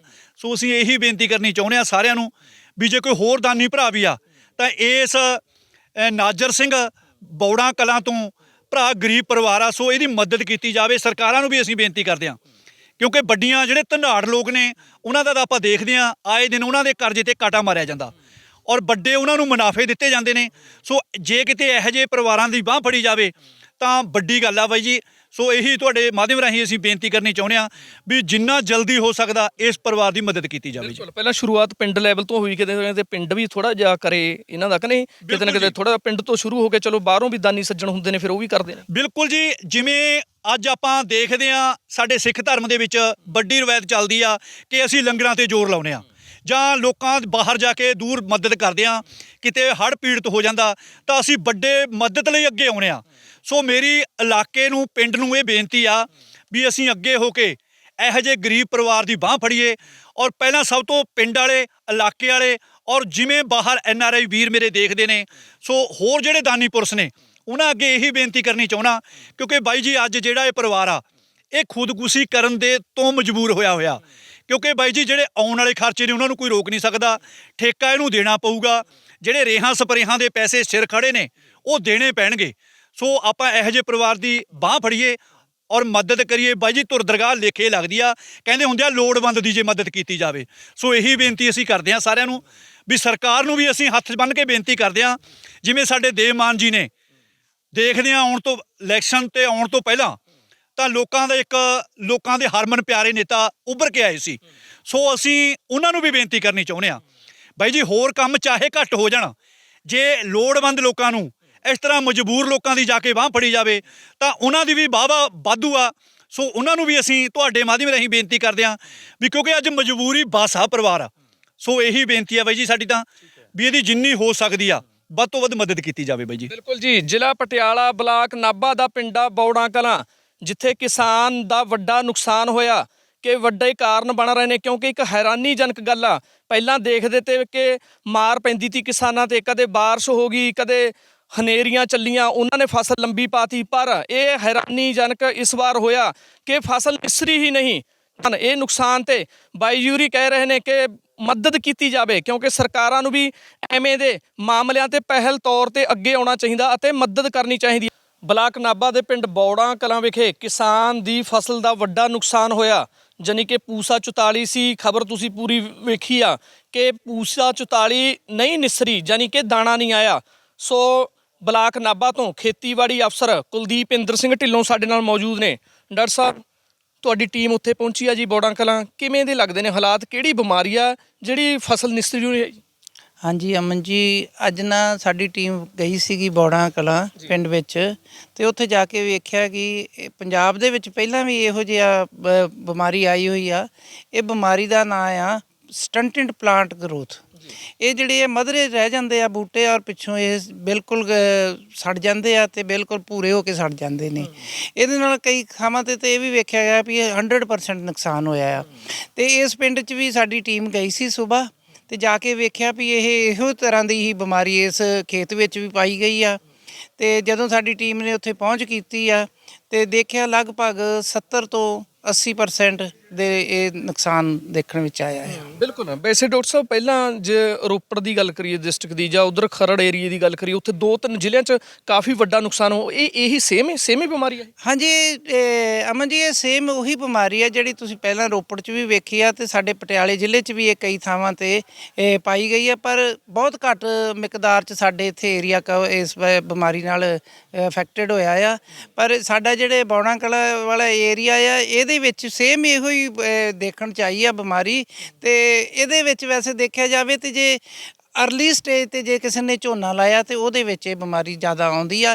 ਜੇ ਜੂਨ ਦੇ ਆਖਰ ਵਿੱਚ ਲਾਈ ਜਾਵੇ ਤਾਂ ਇਸ ਬਿਮਾਰੀ ਦਾ ਕਿਤੇ ਦੇਖਿਆ ਨਹੀਂ ਗਿਆ। ਜਾਨੀ ਕਿ ਅਗੇਤੀ ਪਛੇਤੀ ਦਾ ਫਰਕ ਪੈਂਦਾ ਇੱਥੇ ਜੀ। ਜੇ ਅਸੀਂ ਮਤਲਬ 25 ਜੂਨ ਤੋਂ ਪਹਿਲਾਂ ਜੇ ਵੇਖਿਆ ਜਾਵੇ ਤੇ ਉਹਨਾਂ ਵਿੱਚ ਇਹ ਬਿਮਾਰੀ ਆਈ ਆ, ਬਾਅਦ ਵਿੱਚ ਇਸ ਬਿਮਾਰੀ ਤੇ ਕਿਸੇ ਵੀ ਫਸਲ ਤੇ ਨਹੀਂ ਵੇਖੀ ਗਈ ਝੋਨੇ ਦੀ। ਠੀਕ ਹੈ। ਵੈਸੇ ਡਾਕਟਰ ਸਾਹਿਬ, ਅਸੀਂ ਵੀ ਦੇਖੀ ਆ, ਤੁਸੀਂ ਕਿਹਾ ਕਿ ਪਹਿਲਾਂ ਉਹ ਜਿਹੜਾ ਡਾਲ ਆ ਜਾਂ ਜਿਹੜਾ ਨਾੜਾ ਉਹ ਸੁੱਕ ਜਾਂਦਾ ਪੂਰਾ, ਵਿੱਚ ਤਾਂ ਹਰੇ ਨੇ ਪੂਰੇ, ਬਿਲਕੁਲ ਸਹੀ ਲੱਗਦੇ ਨੇ ਦੇਖਣ ਨੂੰ, ਪਰ ਉਹਨਾਂ ਤੇ ਦਾਣਾ ਵੀ ਨਹੀਂ ਆਇਆ ਜੀ। ਨਹੀਂ, ਐਸੀ ਗੱਲ ਨਹੀਂ ਕਿ ਸਾਡੇ ਕੋਲ ਬੂਟਿਆਂ ਦੇ ਅਸੀਂ ਸਿੱਟੇ ਵੀ ਲਿਆਂਦੇ ਨੇ, ਆ ਸਿੱਟੇ ਨੇ ਜਿਨ੍ਹਾਂ ਦੇ ਵਿੱਚ ਕੁਝ ਦਾਣੇ ਵੀ ਹੈਗੇ ਨੇ। ਇਹਨਾਂ ਵਿੱਚ ਵੇਖਿਆ ਜਾਵੇ ਤੇ ਇਹਨਾਂ ਵਿੱਚ ਦਾਣੇ ਹੈ ਨੇ, ਪਰ ਫਿਰ ਵੀ ਇਹ ਅਸੀਂ ਦੇਖਣ ਵਿੱਚ ਆਇਆ ਵੀ 70% ਤੇ ਜਿਹੜੇ ਦਾਣੇ ਨੇ ਖਰਾਬ ਹੋ ਚੁੱਕੇ ਨੇ, 30% ਦਾ ਜਿਹੜਾ ਆ ਬਚਿਆ ਆ ਫੀਲਡ ਦੇ ਵਿੱਚੋਂ। ਬਿਲਕੁਲ। ਵੈਸੇ ਅਸੀਂ ਵੀ ਜਾ ਕੇ ਦੇਖਿਆ ਜੀ, ਇਹ ਅਸੀਂ ਵੀ ਦੇਖੇ ਸੀ, ਕਿਤੇ ਸੀ ਕੋਈ ਜਿਵੇਂ 10 ਪਿੰਡਾਂ 'ਚੋਂ ਇੱਕ ਅੱਧਾ ਪਿੰਡਾ ਸੀ ਮਾੜਾ ਮੋਟਾ, ਉਹ ਵੀ, ਪਰ ਇੰਨਾ ਜ਼ਿਆਦਾ ਨਹੀਂ ਜਿਵੇਂ ਤੁਸੀਂ ਕਹਿੰਦੇ ਹੋ ਵੀ 70% ਨੁਕਸਾਨ। ਉਹ ਤਾਂ ਐਂ ਲੱਗਦਾ ਸੀ ਜਿਵੇਂ 90% ਹੁੰਦਾ ਜੀ। ਨਹੀਂ ਜੀ ਚਲੋ ਦੇਖਣ 'ਚ ਤਾਂ ਲੱਗਦਾ, ਪਰ ਸਾਡੇ ਹੱਥ 'ਚ ਆ ਸਾਰਾ ਕੁਝ। ਅਸੀਂ ਸਾਰਾ ਧਿਆਨ ਨਾਲ ਦੇਖਿਆ ਹੈ, ਵਾਚ ਕੀਤਾ ਆ, ਤੇ ਇਹ ਲਗਭਗ ਇੰਨੀ ਕੁ ਬਿਮਾਰੀ ਆ। ਤੇ ਵੈਸੇ ਵੀ ਅਸੀਂ ਮੈਡਮ ਐਸਡੀਐਮ ਸਾਡੇ ਨੇ ਮੈਡਮ, ਉਹਨਾਂ ਨੇ ਕਿਹਾ ਸੀਗਾ ਵੀ ਪਟਵਾਰੀਆਂ ਤੋਂ ਗਿਰਦਾਵਰੀ ਕਰਾਓ, ਅਸੀਂ ਉਹ ਵੀ ਕਰਵਾ ਰਹੇ ਆ, ਤੇ ਉਹਦਾ ਕਿਸਾਨਾਂ ਨੂੰ ਮੁਆਵਜ਼ਾ ਵੀ ਦਿਵਾਵਾਂਗੇ ਜਿੰਨਾ ਬਣ ਸਕੇ। ਠੀਕ ਹੈ, ਜਾਣੀ ਕਿ ਪੰਜਾਬ ਸਰਕਾਰ ਵੱਲੋਂ ਹੁਕਮ ਆਏ ਨੇ ਤੁਹਾਨੂੰ ਵੀ ਸਾਰਾ ਧਿਆਨ ਰੱਖੋ ਜੇ ਕਿਤੇ ਨੁਕਸਾਨ ਹੁੰਦਾ ਤਾਂ ਕਿ ਵੀ ਉਹਦਾ ਗਿਰਦਾਵਰੀ ਕਰਵਾਓ। ਹਾਂਜੀ ਜੀ, ਵੈਸੇ ਵੀ ਅਸੀਂ ਆਪਣੇ ਬਲਾਕ ਵਿੱਚ ਜਿੱਥੇ ਜਿੱਥੇ ਇਹੋ ਜਿਹੀ ਪ੍ਰੋਬਲਮਸ ਆਈ ਹੈ ਉੱਥੇ ਸਾਡੇ ਏਡੀਓ ਨਾਲ ਜਾਂਦੇ ਨੇ, ਪਟਵਾਰੀ ਦੇ ਨਾਲ ਜਾ ਕੇ ਜਿੰਨਾ ਨੁਕਸਾਨ ਹੋਇਆ ਉਹਦੇ ਅਕੋਰਡਿੰਗਲੀ ਅਸੀਂ ਇਹਨਾਂ ਦੀ ਗਿਰਦਾਵਰੀਆਂ ਕਰਾ ਰਹੇ। ਬਿਲਕੁਲ, ਜਾਣੀ ਕਿ ਮੁਆਵਜ਼ਾ ਮਿਲ ਜੂਗਾ ਕਿਸਾਨ ਨੂੰ ਜਿਵੇਂ ਲੱਗਦਾ ਤੁਹਾਨੂੰ? ਹਾਂਜੀ ਹਾਂਜੀ, ਨੁਕਸਾਨ ਦੇ ਅਕੋਰਡਿੰਗਲੀ ਜ਼ਰੂਰ ਮੁਆਵਜ਼ਾ ਮਿਲੂਗਾ। ਹਾਂਜੀ ਹਾਂਜੀ। ਬਾਕੀ ਡਾਕਟਰ ਸਾਹਿਬ ਕਿਵੇਂ ਦੇਖਦੇ ਹੋ ਤੁਸੀਂ, ਜਿਵੇਂ ਪੂਸਾ 44 ਤੇ ਆਇਆ, 44 ਕਿਸਮ ਪਹਿਲਾਂ ਵੀ ਆਏ ਜੇ ਮੰਨੀ ਜਾਂਦੀ ਸੀ, ਕਿਸਾਨ ਨਹੀਂ ਛੱਡ ਰਹੇ ਸੀ ਕਿ ਪੂਸਾ 44 ਵਧੀਆ ਜੀ, ਇਹ ਕਿਸੇ ਵੀ ਵੈਰਾਈਟੀ ਤੇ ਆ ਸਕਦਾ ਜਾਂ ਕਿਵੇਂ, ਜਿਵੇਂ ਪੂਸਾ 44 ਤੇ ਆਇਆ ਵੀ ਉਸੇ ਤੇ ਆਵੇਗਾ? ਨਹੀਂ ਜੀ, ਵੈਸੇ ਤੁਹਾਨੂੰ ਅਸੀਂ ਪਹਿਲਾਂ ਵੀ ਇਹੋ ਕਹਿੰਦੇ ਆ ਵੀ ਇਹ ਜਿਹੜੀ ਆ ਰਿਕਮੈਂਡਡ ਵੈਰਾਈਟੀ ਨਹੀਂ ਗੀ ਪੂਸਾ 44, ਤੇ ਇਹ ਜ਼ਿਆਦਾਤਰ ਸਿਰਫ ਇਸੇ ਤੇ ਹੀ ਆਇਆ ਹੈ ਨੁਕਸਾਨ ਜਿਹੜਾ ਆਇਆ ਇਸ ਵਾਇਰਸ ਦਾ, ਪੂਸਾ 44 ਤੇ ਹੀ ਜ਼ਿਆਦਾ ਆਇਆ, ਕਿਉਂਕਿ ਕਿਸਾਨਾਂ ਨੂੰ ਇਹ ਪਹਿਲਾਂ ਬੀਜਣੀ ਪੈਂਦੀ ਹੈ, ਲਾਉਣੀ ਪੈਂਦੀ ਆ, ਤੇ ਲੰਮਾ ਸਮਾਂ ਲੈਂਦੀ ਆ, ਤੇ ਅਰਲੀ ਸੋਇੰਗ ਕਰਨੀ ਪੈਂਦੀ ਆ, ਤੇ ਅਰਲੀ ਸੋਇੰਗ ਤੇ ਹੀ ਇਹ ਬਿਮਾਰੀ ਆਉਂਦੀ ਆ। ਬਿਲਕੁਲ, ਵੈਸੇ ਖੇਤੀਬਾੜੀ ਯੂਨੀਵਰਸਿਟੀ ਨੇ ਕੋਈ ਸਰਚ ਕੀਤੀ ਜੀ ਵੀ ਜਿਹੜੀ ਇਹ ਬਿਮਾਰੀ ਆ ਖਤਰਨਾਕ, ਇਹਦੀ ਰੋਕਥਾਮ ਕਿਵੇਂ ਹੋਵੇਗੀ ਜਾਂ ਕਿਵੇਂ ਆਉਣ ਵਾਲੇ ਸਮੇਂ 'ਚ ਭਵਿੱਖ 'ਚ ਕਿਤੇ ਨਾ ਕਿਤੇ ਵੀ ਵੱਡਾ ਨੁਕਸਾਨ ਨਾ ਹੋਵੇ ਕਿਸਾਨ? ਹਾਂਜੀ ਹਾਂਜੀ, ਪੀਏਯੂ ਨੇ ਇੱਕ ਰਿਕਮੈਂਡੇਸ਼ਨਸ ਦਿੱਤੀ ਆ ਵੀ ਇਹ ਕਿਉਂ ਹੁੰਦੀ ਆ। ਇਹ ਇੱਕ ਵਾਇਰਸ ਆ ਜਿਹੜਾ ਕਿ ਪੰਜਾਬ 'ਚ ਪਹਿਲੀ ਵਾਰ ਆਇਆ ਹੈ। ਪਹਿਲਾਂ ਇਹ ਚਾਈਨਾ 'ਚ ਜ਼ਰੂਰ ਹੁੰਦਾ ਸੀ, ਤਾਂ ਹੀ ਇਹਨਾਂ ਨੂੰ ਕਿਸਾਨ ਚਾਈਨਸ ਵਾਇਰਸ ਕਹਿ ਦਿੰਦੇ ਆ। ਤੇ ਪਰ ਇਹ ਜਿਹੜੀ ਆ ਇਹ ਵਾਇਰਸ ਆ ਜਿਹੜੀ ਕਿ ਹੌਪਰ, ਜਿਹਨੂੰ ਆਪਾਂ ਤੇਲਾ ਕਹਿ ਦਿੰਦੇ ਆ, ਉਹਦੇ ਨਾਲ ਇਹ ਜਿਹੜੀ ਆ ਇੱਕ ਪਲਾਂਟ ਵਾਇਰਸ ਦੂਜੇ ਪਲਾਂਟ ਤੇ ਚਲੇ ਜਾਂਦੀ ਆ, ਉਹਦੇ ਨਾਲ ਇਹ ਫੈਲਦੀ ਆ, ਤੇ ਉਹਦੇ ਕਰਕੇ ਹੀ ਇਹ ਫਿਰ ਵਾਇਰਸ ਜਿਹੜਾ ਆ ਉਹ ਤੇਲੇ ਦੇ ਨਾਲ ਇਹ ਫੈਲ ਜਾਂਦਾ ਆ। ਪਰ ਉਹਦੇ ਲਈ ਪੀਏਯੂ ਨੇ ਰਿਕਮੈਂਡ ਕੀਤੀਆਂ ਸੀ 2 ਦਵਾਈਆਂ, ਚੈਸ ਕੀਤੀ ਆ, ਓਸ਼ਨ ਕੀਤੀ ਆ, ਉਹ ਅਸੀਂ ਕਿਸਾਨਾਂ ਨੂੰ ਰਿਕਮੈਂਡ ਕੀਤੀ ਸੀਗੀ ਅਰਲੀ ਸਟੇਜ ਤੇ ਜਦੋਂ ਇਹ ਸ਼ੁਰੂ ਹੋਇਆ ਸੀਗਾ, ਤੇ ਉੱਥੇ ਜਿੱਥੇ ਅਸੀਂ ਇਹ ਰਿਕਮੈਂਡੇਸ਼ਨਸ ਹੋਈ ਆ ਉੱਥੇ ਫਰਕ ਵੀ ਪਿਆ ਸੀਗਾ।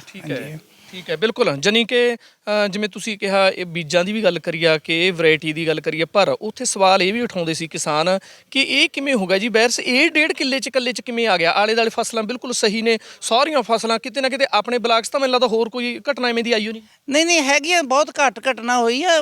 ਇਹ ਗੱਲ ਤਾਂ ਹੀ ਉਹੀ ਗੱਲ ਕਰ ਰਹੇ ਨੇ, ਜਿੱਥੇ ਅਰਲੀ ਸੋਇੰਗ ਜਿੱਥੇ ਬੀਜੀ ਗਈ ਆ ਤੇ ਝੋਨਾ ਲਾਇਆ ਗਿਆ ਉੱਥੇ ਹੀ ਆਉਣੀ ਸੀਗੀ। ਲਾਗੇ ਜਾਗੇ ਜਿਹੜੇ ਹੋਰ ਸਕੇ ਝੋਨਾ ਲੱਗਾ ਉਹ ਲੇਟ ਲਾਇਆ ਆ, ਜਿਸ ਕਰਕੇ ਉੱਥੇ ਨਹੀਂ ਆਈ, ਤੇ ਅਰਲੀ ਲੱਗਣ ਕਰਕੇ ਆ। ਬਿਲਕੁਲ, ਪਰ ਵਿੱਚ ਅਰਲੀ ਵੀ ਲੱਗੀਆਂ ਹੋਈ ਸੀ ਵੀ ਉਹ ਕੁਦਰਤੀ ਤੌਰ ਤੇ ਵੀ ਸਹੀ ਰਹੀਆਂ ਕੁਛ ਜਾਂ? ਦੇਖੋ ਇਹ ਗੱਲ ਹੈ ਵੀ ਉੱਥੇ ਹੌਪਰ ਨੇ ਇਫੈਕਟ ਘੱਟ ਹੋਣਾ, ਹੌਪਰ ਉੱਥੇ ਨਹੀਂ ਹੋਣਾ, ਵਾਇਰਸ ਦਾ ਇਫੈਕਟ ਵੀ ਘੱਟ ਤਾਂ ਹੀ ਹੁੰਦਾ ਜੇ ਹੌਪਰ ਉਸ ਨਾਲ ਦੇ ਖੇਤਾਂ 'ਚ ਘੱਟ ਹੋਊਗਾ, ਜਿਸ ਕਰਕੇ ਇਹ ਫੈਲ ਨਹੀਂ ਸਕੀ ਉਹਨਾਂ 'ਚ। ਹਾਂਜੀ ਬਿਲਕੁਲ ਜੀ, ਬਲਾਕ ਨਾਭਾ ਦੇ ਖੇਤੀਬਾੜੀ ਅਫਸਰ ਕੁਲਦੀਪ ਇੰਦਰ ਸਿੰਘ ਢਿੱਲੋਂ ਜਿਨ੍ਹਾਂ ਨੇ ਕਿਹਾ ਕਿ ਗਿਰਦਾਵਰੀ ਕਰਵਾਈ ਜਾਵੇਗੀ, ਪਟਵਾਰੀ ਨੂੰ ਇਨਫੋਰਮੇਸ਼ਨ ਦਿੱਤੀ ਜਾਵੇਗੀ, ਗਿਰਦਾਵਰੀ ਹੋਣ ਤੋਂ ਬਾਅਦ ਕਿਸਾਨ ਨੂੰ ਮੁਆਵਜ਼ਾ ਦਵਾਇਆ ਜਾਵੇਗਾ, ਕਿਉਂਕਿ ਕਿਤੇ ਨਾ ਕਿਤੇ ਗੱਲ ਸਾਹਮਣੇ ਇਹ ਵੀ ਆਉਂਦੀ ਆ ਕਿਉਂਕਿ 70-80% ਦੱਸ ਰਹੇ ਨੇ ਕਿ ਨੁਕਸਾਨ ਹੋਇਆ, ਪਰ ਜਿਵੇਂ ਦੇ ਹਾਲਾਤ ਲੱਗਦਾ ਸੀ ਦੇਖਣ ਨੂੰ ਕਿ 90% ਤੱਕ ਵੀ ਹੋ ਸਕਦੀ ਹੈ ਗੱਲਬਾਤ। ਖੇਤੀਬਾੜੀ ਵਿਭਾਗ ਦੀ ਟੀਮ ਪਹੁੰਚੀ ਅਤੇ ਪੂਰਾ ਉੱਥੇ ਜਾਇਜ਼ਾ ਲੈ ਕੇ ਆਈ ਹੈ। ਕੈਮਰਾਮੈਨ ਪੀਮਾ ਪੱਟੀਵਾਲ ਨਾਲ ਅਮਨਦੀਪ ਸਿੰਘ ਮਾਝਾ, ਪੰਜਾਬੀ ਲੋਕ ਚੈਨਲ।